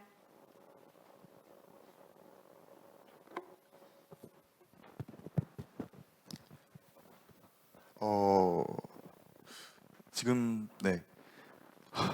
저는 이제 사이버 가디언즈에서 BOB까지라는 주제로 이번 사이버 가디언즈 컨퍼런스에서 발표를 하게 된 안건희라고 하고요. 네, 이 강의를 통해서 여러분들한테 제가 중고등학교 때 느꼈던 이제 그런 경험들이나 그런 걸 토대로 여러분들이 앞으로 어떤 걸 공부하면 좋고 또 어떻게 하는 게 좋은지 어떻게 나아가는 게 좋은지 그런 걸 토대로 많이 발표를 준비했고요. 네, 잘 들어주셨으면 좋겠습니다. 일단 제 소개를 먼저 할게요. 네, 제 이름은 다시 한번 말하지만 안건희고 아이폰이라는 닉네임으로 계속 활동을 하고 있어요. 그리고 나이는 현재 20살이고 학교는 고려대학교 1학년에 재학 중입니다. 그리고 또 보안팀 사이코라는 팀이랑 알레프 인피니트라는 팀에서 활동 중이고 키트리 BOB 취약점 분석 8기 수료했고 영재원 5기 수료 사이버 가디언즈 CTF 1등 데프콘 CTF 파이널에서 8등 그래서 네, 이런 것들을 했고요. 네, 그래서 오늘 강연할 목차는 이렇게 총 4개가 있어요.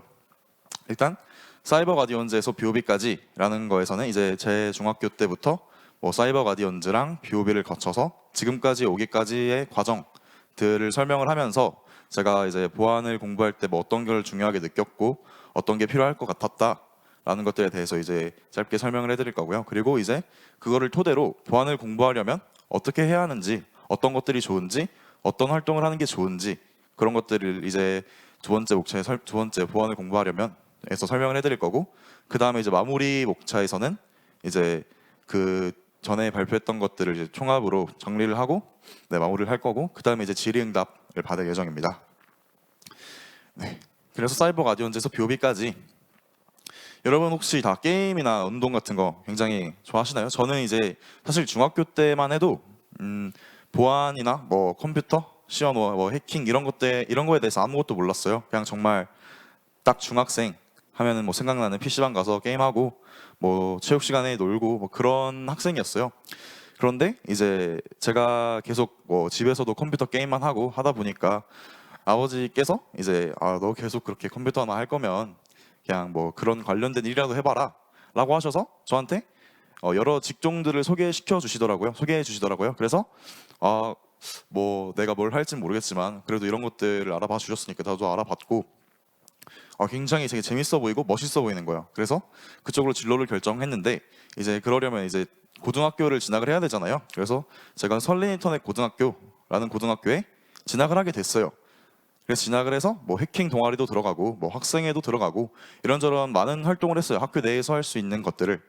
그런데 제가 이때 사실 제일 많이 들었던 생각이 사실 제가 이제 뭐 학생회든 뭐 해킹 동아리든 뭐 시언어든 뭐 컴퓨터가 어떻게 됐고 뭐 하드웨어가 뭐고 어쨌고 이런 것들은 저를 정말 다 처음 접하는 것들이었어요. 왜냐하면 저는 중학교 때 오로지 게임, 뭐 운동 이런 것만 했기 때문에 저는 정말 접해보지 못했던 것들이고 그렇기 때문에 정말 어렵게 다가왔어요. 그래서 제가 가장 많이 느꼈던 감정이 그냥 포기하고 다른 학교 전학 가서 평범하게 인문계 가서 뭐 수능 보고 적당히 대학 들어가서 적당히 살아야겠다. 나는 안 맞는 것 같다. 이런 생각을 아주 많이 했어요. 그런데 이제 사실 그런 생각을 많이 했지만 주변 선배와 동기들이 너가 나보다 잘한다. 너가 예전에 나보다 훨씬 잘한다. 근데 너 할 수 있는데 안 하는 게 좀 너무 안타깝다. 이러면서 저한테 자극이랑 응원을 굉장히 많이 해주셨어요. 그래서 저는 이제 그런 자극이나 응원을 이제 받고 나도 할 수 있는 건가? 라는 생각으로 이제 긴가민가 했지만 뭐를 하든지 간에 뭐 사실 걷는 법을 모르는데 뛰는 법을 가르친다고 뛸 수 있는 게 아니잖아요. 그래서 저는 이제 해킹도 모르고 컴퓨터도 모르고 다 모르는데 뭐 시언어도 모르고 다 모르는데 일단 해킹을 해야겠다. 이거는 불가능하니까 기초를 먼저 다져야겠다라고 생각을 했어요. 그래서 기초를 다지기 위해서 동아리랑 학교에서 배우는 프로그래밍 언어를 정말 열심히 학습을 했어요. 그래서 뭐 코드업이나 ACM, ICPC 뭐 그런 사이트들에서 알고리즘 문제들을 풀어보고 뭐 문법들을 익히고 그런 공부를 했었죠. 가장 처음에는. 그리고 추가적으로 별개의 이야기지만 활발하게 학생회 활동도 열심히 했어요. 그래서 뭐 이렇게 코드업 문제는 대충 뭐 학교에서 막 20등 안쪽에 들어갈 정도로 많이 풀었고 뭐 저렇게 학생회 친구들이랑 놀러도 가고 뭐 저희 동아리에서 운영하는 대회에도 제가 직접 운영진으로 참가도 해보고 그리고 뭐 최초로 이제 서울 바깥으로 나가서 대회를 나갔을 때에도 제 인생 최초였는데 운 좋게 상도 타고 이렇게 많은 활동을 했었어요. 했고 이제 어쩌다가 보니까 이렇게 많은 실적 단기간에 공부를 처음 했는데 이렇게 많은 실적을 쌓는 사람이 별로 없었기도 했고 제가 학생회 활동을 하면서 리더십이나 그런 것들을 길렀기 때문인지 모르겠지만 레이어 7이라는 해킹 동아리에 부부장으로 당선이 됐어요. 그래서 이때부터 내가 부부장이구나. 정말 열심히 해야겠다라는 생각으로 본격적으로 보안 공부를 시작하게 됐어요. 그래서 뭐 정말 다 해봐야겠다라는 생각으로 서울여대 정보보호 영재교육원에 지원을 해서 합격을 하고 2018년에 저희 학교가 이제 사이버 가디언즈 사업에 참여를 하게 되면서 이런 것들도 저의 특강으로 듣고 뭐 이런 것들 많이 했었죠. 그리고 위에서 했던 그 활동들을 토대로 여러 대회나 뭐 학술 발표 같은 것도 많이 진행을 했어요. 네. 그래서 여기를 보시면 뭐 제가 청소년 정보보호 페스티벌에서 3등이라는 것 뭐 결과도 냈었고 뭐 사이버 가디언즈 주니어로 임명도 됐었고 뭐 POC 해킹 캠프에서 뭐 블라인드 ROP라는 주제로 발표도 했었고 저 오른쪽에 있는 사진이 CC라는 대회인데 저때 이제 일반부 대회인데 청소년들끼리 팀을 꾸렸다. 근데 본선에 진출했다라는 걸로 뉴스에 나가기도 했었어요. 정말 보안 공부를 한 지 얼마 안 됐을 때인데도 많은 실적을 이뤘었다라고 저는 이때 되게 자부심을 가지고 있죠. 근데 이제 2018년 때 사이버 가디언즈가 어떻게 돌아갔었냐면은 이제 보통 이제 사이버 가디언즈는 특강 위주로 많이 진행이 된다고 지금은 알고 있는데 제가 참여했을 때는 사이버 가디언즈가 CTF 위주로 진행이 되고 이 CTF 문제를 푼 다음에 뭐 해설이나 특강을 듣는 방식으로 이루어졌던 걸로 기억을 해요. 그래서 이제 저 혼자만이 아니라 이제 저희 학교의 많은 학생들이 다 함께 사이버 가디언즈 CTF에 참가를 해서 최종 우승을 하게 돼요. 그리고 이제 사이버 가디언즈 주니어로 임명도 되죠. 그리고 뭐 그 외에 이제 영재원 활동도 제가 했었는데 영재원에서는 이제 뭐 2인 1조로 팀을 이뤄서 프로젝트를 진행하는 시간이 있었어요. 이때는 제가 웨어러블 디바이스 취약점 분석이라는 주제로 프로젝트를 진행을 해서 취약점을 발견하고 뭐 제보도 하고 그랬었고 이제 그런 프로젝트를 한 걸 토대로 되게 좋은 점수를 받아서 영재교육원 학생 우수상이라는 상도 받았어요. 그리고 이제 영재교육원에서 전체 권역 영재교육원을 대상으로 정보보호 경진대회라는 대회도 운영을 하는데 거기서 이제 전국 1등을 해서 교육부 장관상까지 까지 수상을 했었죠. 영재원을 하면서. 네, 이런 식으로 되게 많은 활동을 했었어요. 그랬는데 이제 고등학교 2학년이 끝나고 나서는 제가 고등학교 3학년이 되잖아요. 이제 고등학교 3학년이 굉장히 중요한 시기라고 저는 생각을 하는데, 이때 제가 정말 학교 생활 정말 중요하지만 그래도 뭔가 더 많은 걸 해보고 싶다라는 의지로 베스트 오브 더 베스트, BOB죠. BOB의 취약점 분석 트랙에 지원을 하고 합격을 하게 돼요. 그래서 여기서 뭐 시스코, iOS XE 라우터 취약점 분석 프로젝트라는 프로젝트 진행도 했고, 사실 교육 내용을 얘기해도 될지 모르겠지만 정말 많은 것들을 배웠어요. 제가 밖에선 배울 수 없었던 것들을 정말 대단한 멘토님들 밑에서 많은 것들을 배웠죠. 그리고 처음으로 이제 해외를 나가게 되는데, 제 인생 처음으로 이때 해외를 여행으로 나간 게 아니라 대회 본선권을 획득을 해서 네, 해외를 나가게 돼요. 네, 그렇게 이제 제가 고등학교 3학년 시절을 이렇게 보냈죠. 그리고 프로젝트를 진행을 하면서 논문도 작성을 해보고 논문을 투고를 했는데 선정이 돼서 발표까지 진행을 했어요. 근데 발표에서도 이제 좋은 점수를 받아서 논문 우수상이라는 상장도 수상을 했었죠. 그랬는데 아까도 말씀을 드렸지만 제가 아직 고등학교 3학년이잖아요. 근데 이때가 인생에서 저는 정말 중요한 시기라고 말씀을 드렸고, 그 이유도 이제 여러 가지가 있겠지만 취업 준비나 대입 준비 같이 이유가 있겠지만 저는 대학을 목표로 했던 학생이어서 대입을 준비를 했어요. 그런데 이제 2단계 프로젝트 단계를 진행을 하면서 대입을 준비하다 보니까 정말 힘들게 살았죠. 정말 바쁘고 힘들게 살았는데 이걸 이제 BOB 센터에서 좋게 봐주셨는지 3단계, 그러니까 탑 30이라고 부르죠. 그런 단계까지 진출을 하고 동시에 이제 탑 30을 진행하면서 고등학교까지 졸업을 하게 돼요. 그런데 제가 이때 프로젝트를 진행하면서 같이 진행을 했던 대입이 잘 진행이 돼서 고려대학교와 이제 그 외의 여타 다른 대학교들을 합격을 하고 고려대학교에 진학을 했죠. 그리고 이렇게 꽃을 많이 받고 얼굴에 꽃도 달고 하면서 고등학교를 졸업을 하게 됐어요. 이렇게 제가 중학교 때부터 고등학교까지 지내오면서 사이버 가디언즈, BOB 다 거치고 지금 고려대학교에 오기까지 가장 많이 느낀 거는 모든 일을 할 때 가장 근본적인 힘이 의지라고 생각을 했어요. 그리고 저는 약간 주변 환경이 먼저 생기고 의지가 생긴 거지만 주변 환경도 정말 중요하다고 생각을 한 게 의지와 더불어서 추가적인 기폭제 역할을 한다라고 그렇게 느꼈어요. 이 주변 환경이 있으면 정말 넓고 깊게 공부하는 시간이 엄청 크게 단축이 되더라고요. 그래서 이거 두 개가 정말 중요하다고 느꼈다라는 걸 제가 이제 말씀을 드리려고 했고요. 그래서 이제 보안을 공부하려면 어떻게 해야 하는가? 제가 말씀을 드렸을 때 이제 의지랑 주변 환경이 정말 중요하다라고 말씀을 드렸잖아요. 의지는 이제 모든 일을 할 수 있는 근본적인 원인이고 주변 환경은 그걸 이제 도와주는 기폭제니까 정말 중요하다라고 말씀을 드렸는데, 이 의지랑 주변 환경은 어디서 오는가, 어디에서 오는 것인가에 대해서도 생각을 해봤어요. 생각을 해봤는데 저 같은 경우에는 이 의지라는 게 저는 처음에 보안이 정말 멋있고 정말 재밌더라고요. 공부를 하다 보니까. 그래서 정말 잘해서 사람들 다 이겨버리고 싶다라는 그런 의지가 생겼어요.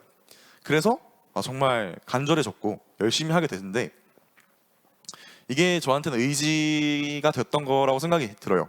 그리고 이제 주변 환경이라고 하면 정말 많은 것들이 있겠죠.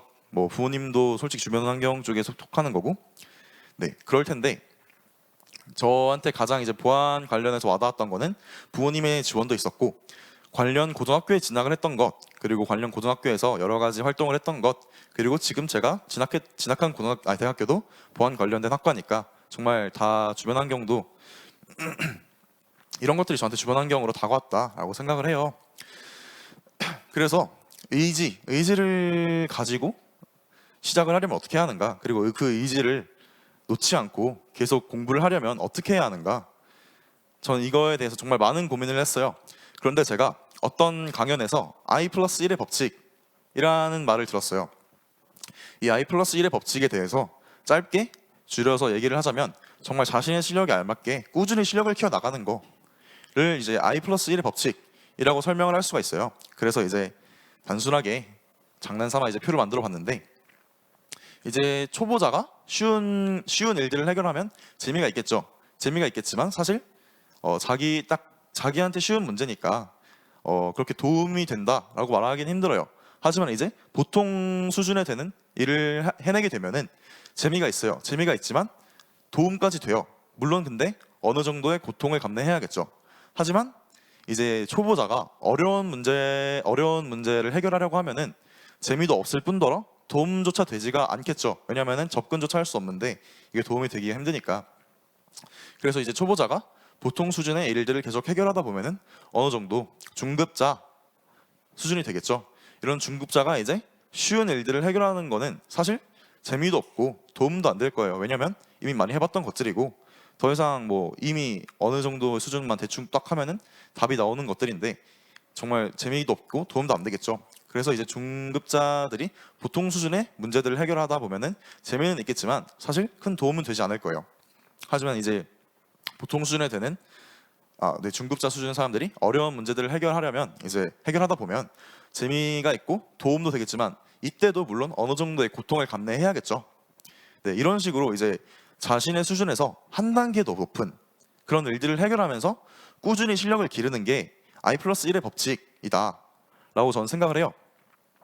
그래서 이제 초보자가 당장 이제 보통 수준의 문제를 풀어야지 어려운 수준의 이제 문제를 해결하려고 하면은 안 돼요. 벽에 막히잖아요. 그럼 재미를 잃게 되고 의지가 사라지게 돼요.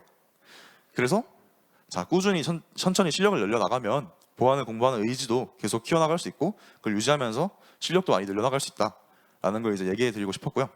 그 다음에 이제 주변 환경은 어떻게 마련을 하느냐.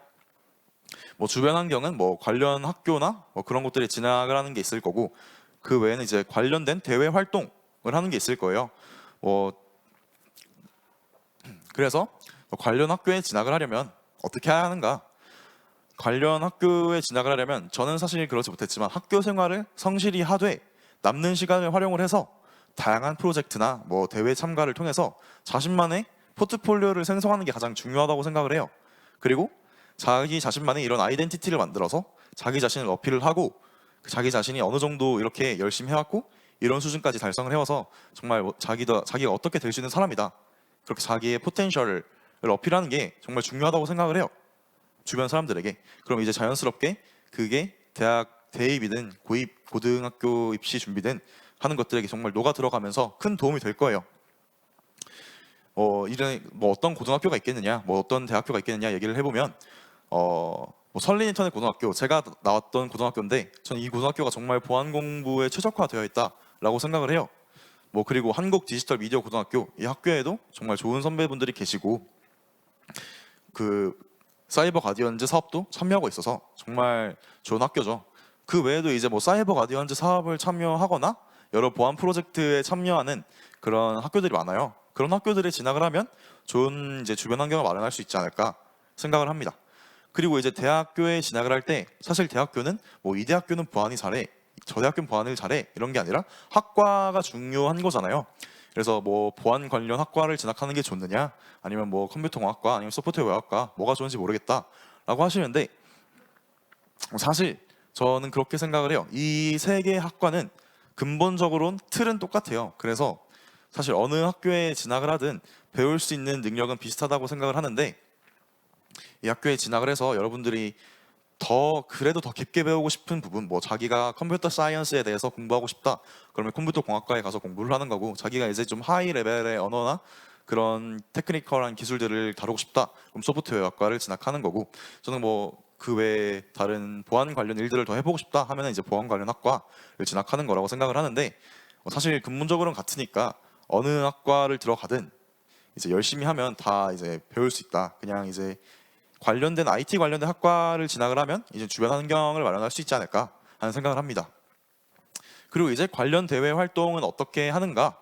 관련 대외 활동이라고 하면 여러 대회들이나 뭐 개발 대회, 해킹 대회들이나 아니면 뭐 지금 사이버 가디언즈 컨퍼런스 같은 그런 발표를 듣는 것도 대외 활동이 되겠고, 뭐 베스트 오브 더 베스트 영재교육원 해킹 캠프 등등 이런 활동들을 하는 게 대외 활동이 될 거예요. 뭐 그리고 뭐 다양한 보안이나 개발팀에 가입을 하고 활동을 하는 것도 많은 도움이 될 거고, 저 같은 경우도 지금 보안팀 사이코나 알레프 인피니트에서 활동을 하고 있고, 예전에는 헥스왈이라는 팀에서 활동을 하면서 뭐 여러 가지 CTF 운영도 해보고 그런 식으로 활동을 했었거든요. 이런 것들을 참여하면 정말 큰 도움이 되지 않을까라고 생각을 합니다.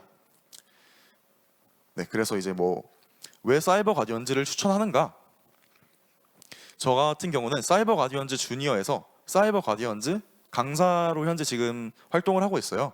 그래서 이제 사이버 가디언즈 주니어에서 강사가 된 입장에서 얘기를 해보자면, 저 같은 경우는 강의를 할 때 저만의 팁이나 저만이 갖고 있던 지식들, 그리고 저 같은 경우도 공부를 되게 늦게 고등학교 들어와서 막 시작하는 수준이니까 어떤 부분에서 막히고 어떤 부분에서 도움을 줘야 하는지 잘 알고 있어요. 그래서 그런 부분을 최대한 알려드리려고 해요. 그래서 이런 부분의 지식들을 흡수하고 최대한 가져갈 수 있어서 사이버 가디언즈 활동이 정말 좋다라고 생각을 해요. 그리고 이 사이버 가디언즈라는 게 한 학교에서만 진행하는 게 아니라 다양한 학교들이 다 많이 진행을 해요. 그래서 그 학교 학생들과 교류도 할 수 있다는 점에서 이 사이버 가디언즈 활동을 제가 추천을 많이 드리고 있고요. 그 다음에 베스트 오브 더 베스트. 이 베스트 오브 더 베스트라고 하면 전 사실 정말 이 한국에서 이만큼의 규모의 보안 전문가들을 교육할 수 있는 교육기관이 있을까라고 생각을 해요. 그래서 이 교육기관에서 실무자들도 모르는 것들도 알려주고 실무자들이 하는 프로젝트도 직접 진행을 해보고 그 외에 이제 정말 다양한 사람들을 만날 수가 있어요. 그래서 뭐 다양한 사람들이라고 하면 저 같은 경우는 고등학생이었지만 고등학생도 굉장히 극소수고 대부분은 대학생 분들이 많죠. 대학생 분들과의 교류도 해봤고 또 그 외에 뭐 대학원생 분들도 적지 않게 있고 정말 이제 적은 케이스로는 이제 회사를 다니시다가 잠깐 퇴직을 하고 BOB를 하시는 분들도 계세요. 그래서 이런 위치의 사람들과의 교류도 할 수 있고 정말 보안을 전공하시는 분들이 아닌데 BOB를 하시는 분들도 계셔서 진짜 엄청나게 많은 위치의 사람들과 교류를 할 수가 있어요. 그래서 BOB 활동을 하면 좀 더 넓은 시야를 가질 수가 있고 자신의 지식의 폭도 정말 깊고 넓어질 수가 있어요. 그래서 BOB 활동을 추천을 드리는 편이에요. 그 외 대외 활동이라고 하면 저 같은 경우는 이제 영재교육원 또 제가 진행을 했잖아요. 이 영재교육원 같은 경우는 대학교 형식으로 강의를 진행을 해요. 그래서 정말 이제 대학을 준비하시는 분들한테는 미리 대학을 체험해보고 뭐 그런 활동들을 할 수 있고 그 외에도 이제 영재원에서만 참가할 수 있는 전국 규모의 대회들이 있어요.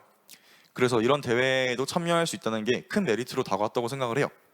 그 외에도 이제 뭐 다른 대학교들이나 기관들에서 여는 대회들에 참여하는 것도 자신의 실력을 증진시킬 수도 있고 자신이 어느 정도 한다라는 것도 증명할 수가 있잖아요. 그래서 이런 것들에 참여하는 것도 좋다. 그리고 이런 것들을 토대로 포트폴리오로 활용하는 거 굉장히 좋지 않나라고 생각을 하고요.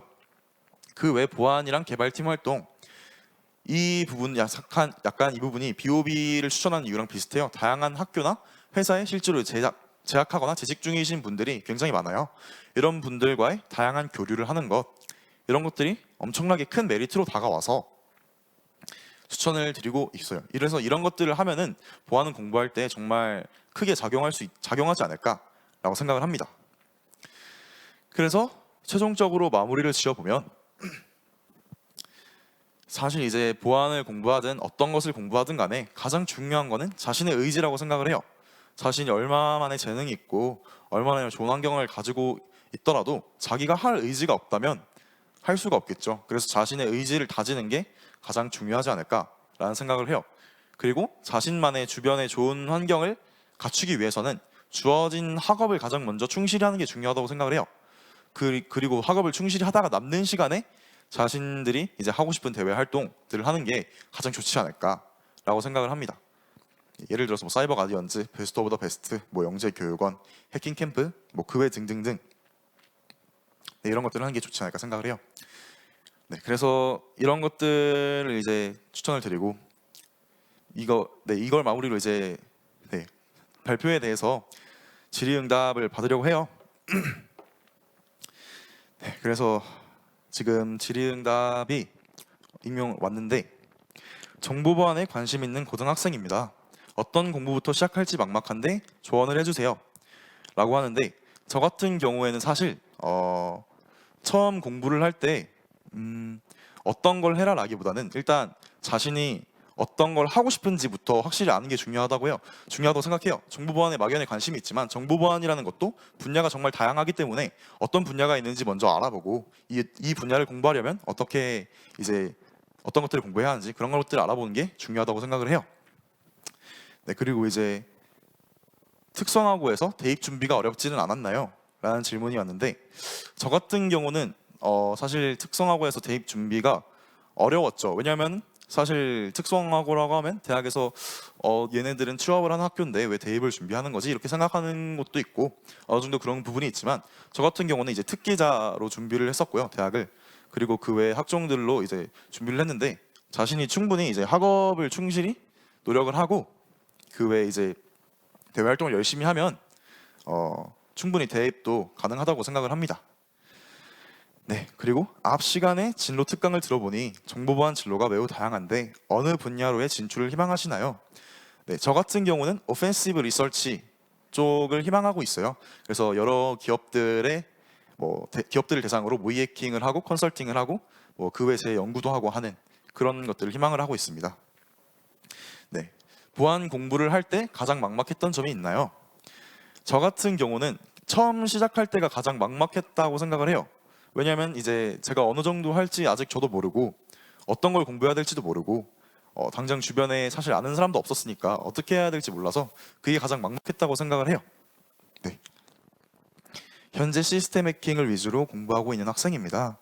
특성화고 학생인데 구글에서 새로운 보안 기법을 만들어서 시스템 해킹의 주력이 약해진다는 이야기도 있던데 정말 시스템 해킹의 전망은 점점 안 좋아질까요? 사실 이 부분은 굉장히 어려운 문제죠. 시스템 해킹의 전망이 점점 안 좋아질까라는 질문인데 사실 시스템 해킹을 떠나서 여러 보안 분야는 전망이 사실 이제 점점 인공지능이나 어떤 것들 기술들을 토대로 점점 프로그램들이 완벽해진다고 하면 보안 기술의 전망은 안 좋아지면서 좋아질 수밖에 없겠죠. 그런 AI들을 대상으로 공격을 하든지 하는 것도 가능하겠고 하지만 이제 기존 프로그램을 대상으로 하는 공격은 어려워지겠죠. 하지만 그 외에 다른 길들이 생기니까 정말 막막하다 그런 것까지는 아닌 것 같아요. 네, 고등학교 들어가서 공부했다고 말씀해 주셨는데 내년에 고3이 되는 학생이 공부하고 배워도 많이 늦지 않을까요? 어떻게 생각하시나요? 네, 이렇게 질문을 주셨는데 사실 이 부분은 제가 아까도 말씀을 드렸지만 기본적으로 학업에 충실하고 그 외에 이제 남는 시간에 대외 활동을 하면 충분히 이제 학업도 챙기고 대외 활동들을 열심히 하면서 자신의 실적을 쌓을 수 있다고 생각을 해요. 아까도 말씀드렸지만 저는 사실 보안 공부를 고등학교 2학년 때 본격적으로 시작을 했어요. 그런데도 불구하고 고등학교 2학년 때 장관상을 바로 수상을 했었고 그렇기 때문에 사실 열심히만 한다면 시기가 늦는다 이런 건 없다고 생각이 들어요. 네. 그래서 네, 질의응답은 이제 여기서 마칠 거고요. 네, 오늘 발표 들어주셔서 감사합니다. 네, 고맙습니다. 아마 여러분의 바로 선배이기 때문에 함께 나눠주신 이야기가 여러분께 직접적으로 큰 도움이 되지 않을까라는 생각이 들고요. 그래서 그런지 재윤1018님은 좋은 강연을 들으니 의지가 솟아나네요. 이런 댓글을 남겨주셨습니다. 이런 강연들을 발판 삼아서 여러분 다시 한번 주먹을 불끈 쥐고 세계적인 정보 보안 전문가로 성장하시기를 진심으로 바라겠습니다. 이렇게 여러분과 함께 강연을 함께 청해 들어봤습니다. 아마 유익한 시간이 되지 않았을까라는 생각이 들고요. 이제는 좀 더 특별한 시간을 잠시 나눠보고자 합니다. 이름하여 사이버 가디언즈 주니어 랜선 임명식입니다. 사실 이런 자리에 여러분께서 직접 오셔서 임명장도 받고 또 박수도 받고 함께 하셔야 마땅합니다만 올해는 사정이 여의치 않습니다. 그러나 아마 온라인으로 다 함께 참여하고 계시기 때문에 임명장 받으시는 분들께 드리는 박수가 댓글로 여러분께 주신다면 잘 전달되지 않을까라는 생각이 듭니다. 코로나19 상황에도 열심히 저희 프로그램에 참여해 주신 분들께 드리는 임명장이 되겠는데요. 저희가 아쉬움을 좀 달래기 위해서 6분의 멋진 사이버 가디언즈 주니어가 어떤 분인지 호명을 제가 대신 해드리고 임명장을 대독하겠습니다. 오늘 임명장을 받으시는 사이버 가디언즈 주니어는 부천공업고등학교 김태우님, 그리고 서울 IT고등학교 권수빈, 성남테크노과학고등학교 황현석, 세명컴퓨터고등학교 김동욱, 그리고 한국디지털미디어고등학교 오승주, 한세사이버보안고등학교 김본수, 이렇게 6분이십니다. 미리 좀 축하드리겠고요. 임명장 드리겠습니다. 임명장 위 학생은 2020 사이버 가디언즈 프로그램에 성실히 임하였기에 차세대 정보보안 리더가 될 사이버 가디언즈 주니어로 임명합니다. 2020년 11월 14일 한국정보기술연구 원장 유준상. 다시 한번 진심으로 축하드리겠습니다. 댓글로 여러분 박수 한번 부탁드리겠습니다. 정말 고생 많이 하셨고요. 열심히 활동해 주셨습니다. 임명되신 6분의 소감을 저희가 직접 들어보고 싶어서 사전에 영상을 요청을 드렸는데요. 모두 소감을 영상으로 찍어서 보내주셨습니다. 영상을 이제 여러분께 소개를 해드릴 텐데 이분들의 소감을 만나보는 거죠. 그 전에 바로 지금입니다. 여러분의 댓글 올리는 순서입니다. 타임 이벤트 5분 동안 진행을 했었는데요. 놓치신 분들이 있을 겁니다. 그래서 다시 한번 지금 기회를 드리겠습니다. 영상이 상영되는 시간에 타임 이벤트 한 번 더 진행을 하겠습니다. 빠르게 실시간 채팅창 열고 또 축하한다는 메시지 여러분께서 어떻게 보고 계시는지 소감 함께 올려주시면 저희가 추첨을 통해서 푸짐한 경품을 드리도록 하겠습니다. 자, 그럼 이제 지금부터 정말 멋진 사이버 가디언즈 주니어 여러분들 함께 만나보겠습니다. 보시죠. 정보 사이버 가디언즈 동아리 회장을 맡고 있는 김태우입니다. 2020년 코로나19 전염병에도 불구하고 사이버 가디언즈 차세대 정보보안 리더의 초석을 다질 수 있게 되어 영광으로 생각합니다. 올해에는 여러 어려움이 있었지만 둘은 무선 주파수 해킹에 대해 배우는 등 많은 배움의 기회를 가질 수 있어 보람 있는 활동이었습니다. 4차 미래 산업인 자율 자동차나 드론에서도 정보보안이 가장 중요하다고 생각합니다. 이러한 미래에 저희는 핵심 인재가 될 것이라고 확신합니다. 사이버 가디언즈 프로그램에 참여하고 친구들과 같이 문제를 해결해 나가니 서로 의견을 존중하고 협동하는 방법에 대해 배울 수 있었습니다. 이를 통해 저희는 앞으로도 어떤 일이든 책임감을 갖고 성실히 최선을 다할 것입니다. 모두의 정보가 안전하게 지켜줄 수 있도록 선구적으로 행동하는 사람이 되도록 노력하겠습니다. 한국정보기술연구원 관계자님께도 감사드립니다. 사이버 가디언즈 화이팅!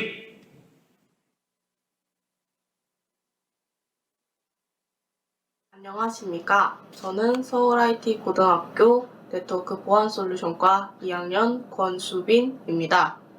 평소에 정보보안 분야에 관심이 많던 저는 이번에 학교에서 사이버 가디언즈 프로그램을 들을 수 있는 기회가 생겨서 참여하게 되었습니다. 사이버 가디언즈 프로그램에 참여하게 되면서 정보보안에 더 많은 기술과 지식이 필요함을 느꼈습니다. 참여 전에는 정보보안의 정의만 알았던 것 같습니다. 참여 후에는 정보보안과 관련된 무한한 미래와 그와 관련된 진로까지 고민하게 되었습니다. 이번 교육이 헛된 지식이 되지 않고 잘 활용할 수 있도록 미래를 준비하며 지속적으로 노력하겠습니다. 감사합니다.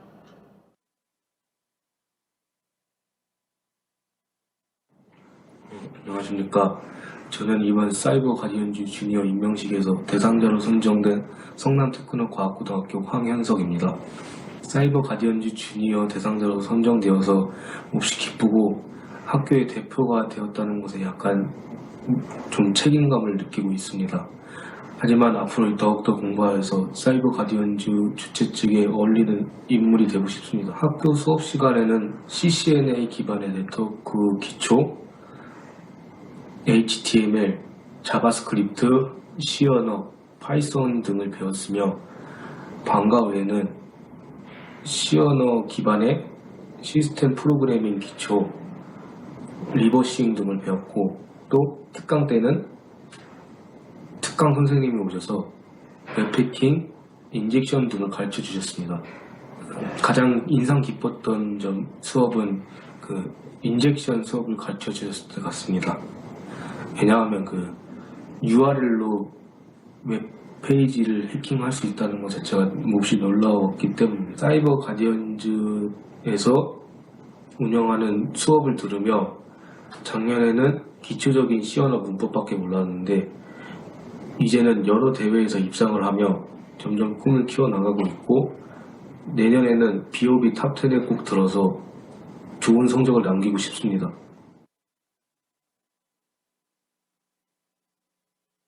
안녕하세요. 이번 사이버 가디언즈 사업에 참여하게 된 해면컴퓨터고등학교 스마트보안 솔루션과에 다니는 2학년 김동욱입니다.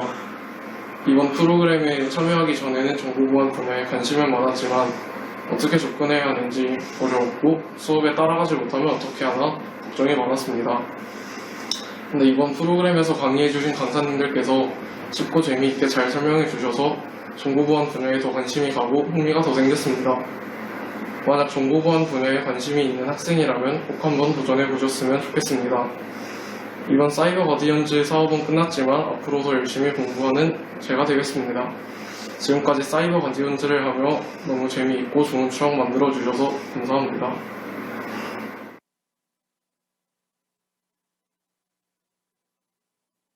안녕하세요. 한국디지털미디어고등학교 해킹방어과 2학년 오승주입니다.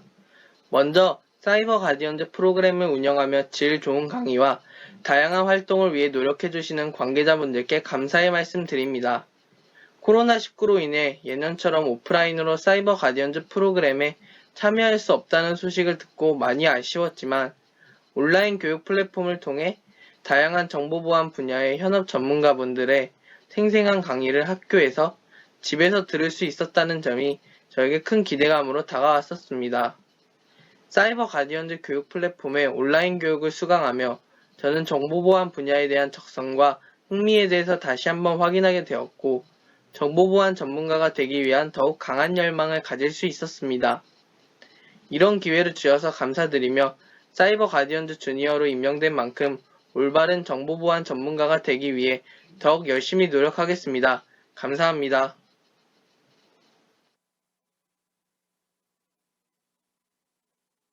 안녕하세요. 한세사이버보안고등학교 1학년 정보보안 계열 김본수입니다. 저는 해킹보안에 관심이 많아 이번 사이버 가디언즈 과정에 참여하게 됐습니다. 이번 과정에서 가장 인상 깊었던 수업은 악성 코드를 시작하고 그리고 다른 사용자의 컴퓨터에 심어서 그것을 조종하는 내용이었는데 악성 코드를 시작하고 조종하는 과정이 복잡할 것이라 생각했지만 생각보다 해킹 툴을 이용하여 비교적 간단하게 제작하고 조정할 수 있어서 매우 인상 깊었습니다. 저의 장래희망은 해킹보안 전문가입니다. 이번 수업을 참여하면서 정보 보안의 중요성과 그리고 다양한 해킹 기법들에 대해 알게 되었습니다. 이번 사이버 가디언즈는 저에게 매우 유익한 시간이었고 그리고 사이버 가디언즈 주니어에 임명되면서 저의 진로 설정에 자신감을 갖게 돼서 매우 뿌듯합니다. 감사합니다. 네, 여러분 어떻게 보셨습니까? 다시 한번 이 사이버 가디언즈 주니어로 임명되신 6분께 진심으로 축하드리겠고요. 정말 많은 분들께서 댓글로 축하를 해주셨는데요. 우리 선배님들이 축하를 많이 하신 것 같아요. 지금 후렉 HURAK 3227님께서는 미래의 사이버 가디언즈 주니어 진심으로 축하드리겠습니다. 우리의 미래인 사이버 가디언즈 주니어 축하드리겠습니다. 이런 말씀 해주셨고 또 쉴리님께서는 의지 팍팍 샘솟게 하는 강연 감사드리겠습니다. 아마 우리 청소년인 것 같고요. 그리고 PSW9428님께서는 주니어 된 것을 축하드리고 앞으로도 열심히 하십시오라는 메시지를 주셨습니다. 역시 선배님이신 것 같아요. 컬리수님께서는 축하드립니다. 멋진 꿈 이루시기 바랍니다. 이렇게 응원의 메시지를 댓글로 남겨주셨습니다. 함께해 주신 모든 선배님들께도 진심으로 감사드리겠습니다. 든든한 모습입니다. 정말 올바른 정보 보안 전문가가 되겠다 이런 말씀을 해주셨는데 우리 대한민국의 미래가 정말 밝구나라는 생각을 저도 함께하게 됐습니다. 열심히 응원하겠습니다. 자, 이제 컨퍼런스 마무리할 때가 됐는데요. 앞서 약속을 드렸던 경품 추첨 시간 돌아왔습니다. 여러분께서 미리 아마 확인을 하셨죠? 출석 체크도 하셨고 그리고 여러분의 행운권 번호도 부여를 받으셨을 겁니다. 지금부터 내 번호가 불리는지 한번 확인을 해 주시기 바라겠습니다. 먼저 3등 5분께 드리는 선물부터 추첨을 하겠습니다. IT 기기 소독기가 되겠습니다. 5분께 드리겠습니다. 저희 경품은요 추후 등록해 주신 휴대폰 번호로 연락을 드리고 제공해 드리도록 하겠습니다. 자, 그러면 첫 번째 행운 번호부터 추첨하겠습니다. 돌려주세요. 자, 과연 어떤 번호가 첫 번째 행운을 가져가게 될까요? 지금 막 돌아가고 있는데요. 보겠습니다. 번호는요. 바로 75번입니다. 0075 75번 확인해 주시기 바랍니다. 축하드립니다. 한 번 더 뽑겠습니다. 다시 돌려주세요. IT 기기 소독기 가겠습니다. 여러분 IT 기기 많이 사용하는데 코로나19 시대에 반드시 필요하죠. 몇 번일까요? 번호 확인해 주시기 바랍니다. 번호는 93번입니다. 축하합니다. 세 번째 당첨자 계속해서 추첨하겠습니다. 돌려주세요. IT 소독기 당첨되신 분들께서는 번호 확인하시기 바랍니다. 저희가 등록한 휴대전화로 전화드리고 이후 드리도록 하겠습니다. 세 번째 당첨자입니다. 확인해 주십시오. 37번 축하드립니다. 그리고 네 번째 경품 당첨자 추첨하겠습니다. 돌려주세요. IT 소독기 과연 네 번째 행운의 추첨 번호는 몇 번일까요? 함께 보겠습니다. 바로 36번입니다. 축하합니다. 자, 이제 3등 상품의 마지막 추첨하겠습니다. 돌려주세요. 몇 번일까요? 여러분 갖고 계시는 번호 확인해 주시기 바랍니다. 돌리고 있는데요. 번호는요. 바로 41번입니다. 축하합니다. 네. 당첨되신 분들께서는 또 댓글로 함께 소감을 말씀해 주셔도 좋을 것 같아요. 예, 어떤 분이 당첨되셨는지 궁금하네요. 자, 이제 2등은 두 분께 드립니다. 2등 상품 바로 마우스입니다. 마우스.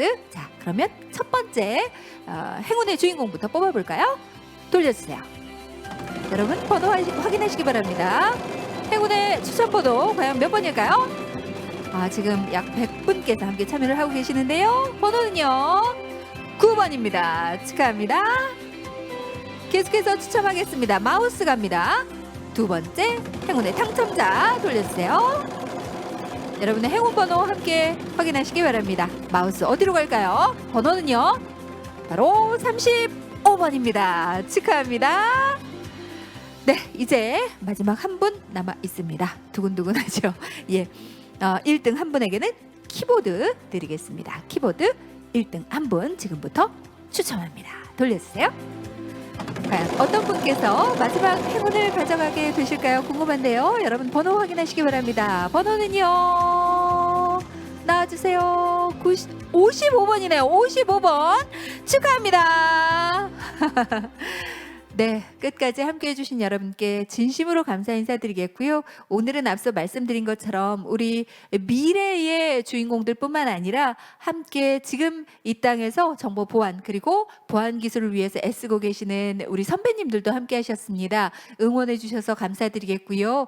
더더욱 좋은 컨퍼런스 만들기 위해서 저희는 계속해서 노력하도록 하겠습니다. 2021년에는 꼭 여러분들 직접 만나 뵙고 경품도 드리고 그리고 다양한 이야기도 함께 나눌 수 있는 자리가 됐으면 좋겠습니다. 오늘 컨퍼런스는 모두 마무리 짓겠습니다. 좋은 주말 되십시오. 문소리였습니다. 고맙습니다.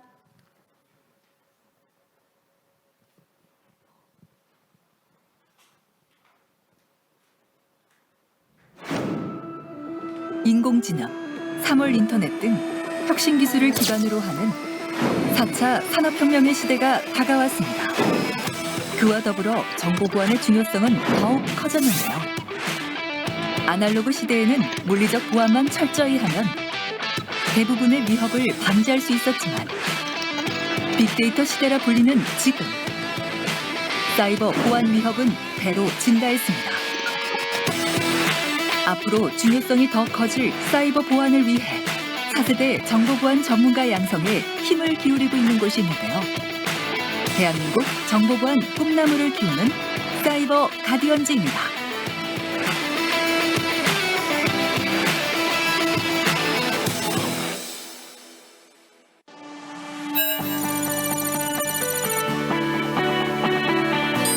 사이버 가디언즈는 4차 산업혁명 시대를 선도할 차세대 정보보안 인재를 양성하기 위해 청소년 대상으로 정보보안 교육을 제공하여 우수자원 발굴 및 정보보호 저변 확대를 지원하는 사업입니다.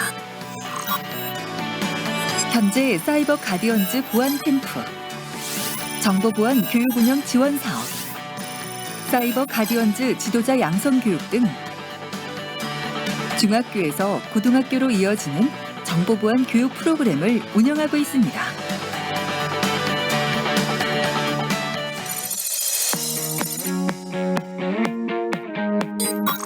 사이버 가디언즈 보안 캠프는 중학생 대상으로 차세대 정보보안 전문가로 성장할 수 있도록 입문의 장을 제공하는 프로그램입니다. 암호학, 웹 해킹, 아두이노 등 기초 수준의 이론부터 심화 수준의 실습까지 다양하면서도 즐기면서 배울 수 있는 프로그램이 준비되어 있는데요.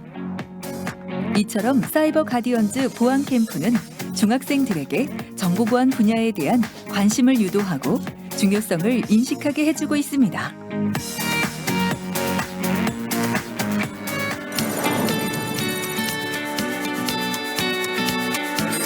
또한 정보보안 교육운영 지원 사업은 고등학교 대상으로 맞춤형 교육 운영 체계를 제공하여 사이버 보안 분야의 인재를 조기 발굴하고 양성하는 프로그램입니다. 현재 6개의 학교가 사업에 참여하고 있으며 정규 교과, 방과 후 학교, 동아리 활동, 체험 활동 등 학교별 교육 프로그램 운영을 지원하고 있습니다. 혼자서는 하지 못했던 부분들을 강사님과 이제 강의를 통해서 몰랐던 걸 채워나가는 게 가장 좋았던 것 같아요. 처음에 보안 분야가 뭐 폰오블이나 웹해킹이나 여러 가지가 있는데 제가 어떤 분야가 재밌고 잘 맞는지에 대해서 선택하게 되게 좋은 계기가 된 것 같습니다. 차세대 보안 전문가를 만들기 위해 열정과 책임감 있는 교사로서 우리 학교 학생이 네트워크 보안 분야의 최고가 될 수 있는 인재를 만들기 위해서 노력하겠습니다.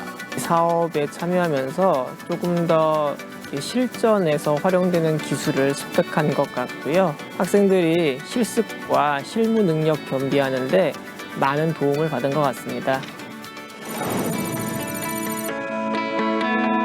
사이버 가디언즈 지도자 양성 교육은 중고교 교사를 대상으로 현업 정보보안 전문가의 교육을 실시하여 교수 역량 제고 및 전문성 향상을 통해 중장기적으로 학교별 자체적인 교육이 가능하도록 기반을 마련하는 프로그램입니다. 해킹 프로세스를 단계별로 세분화해서 차근차근 설명하는 데 좀 중점을 많이 두었고요.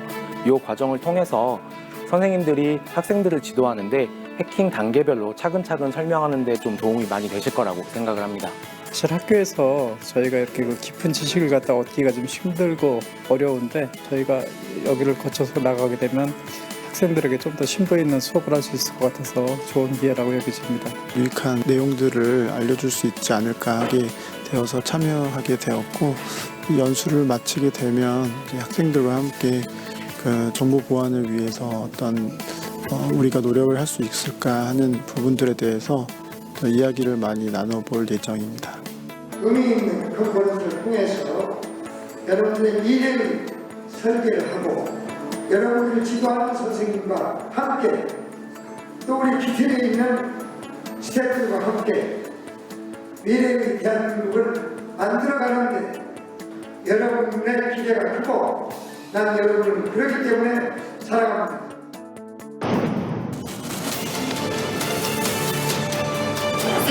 산업혁명의 시대. 사이버 가디언즈가 대한민국을 이끌어갈 정보보안 인재를 키워나가겠습니다.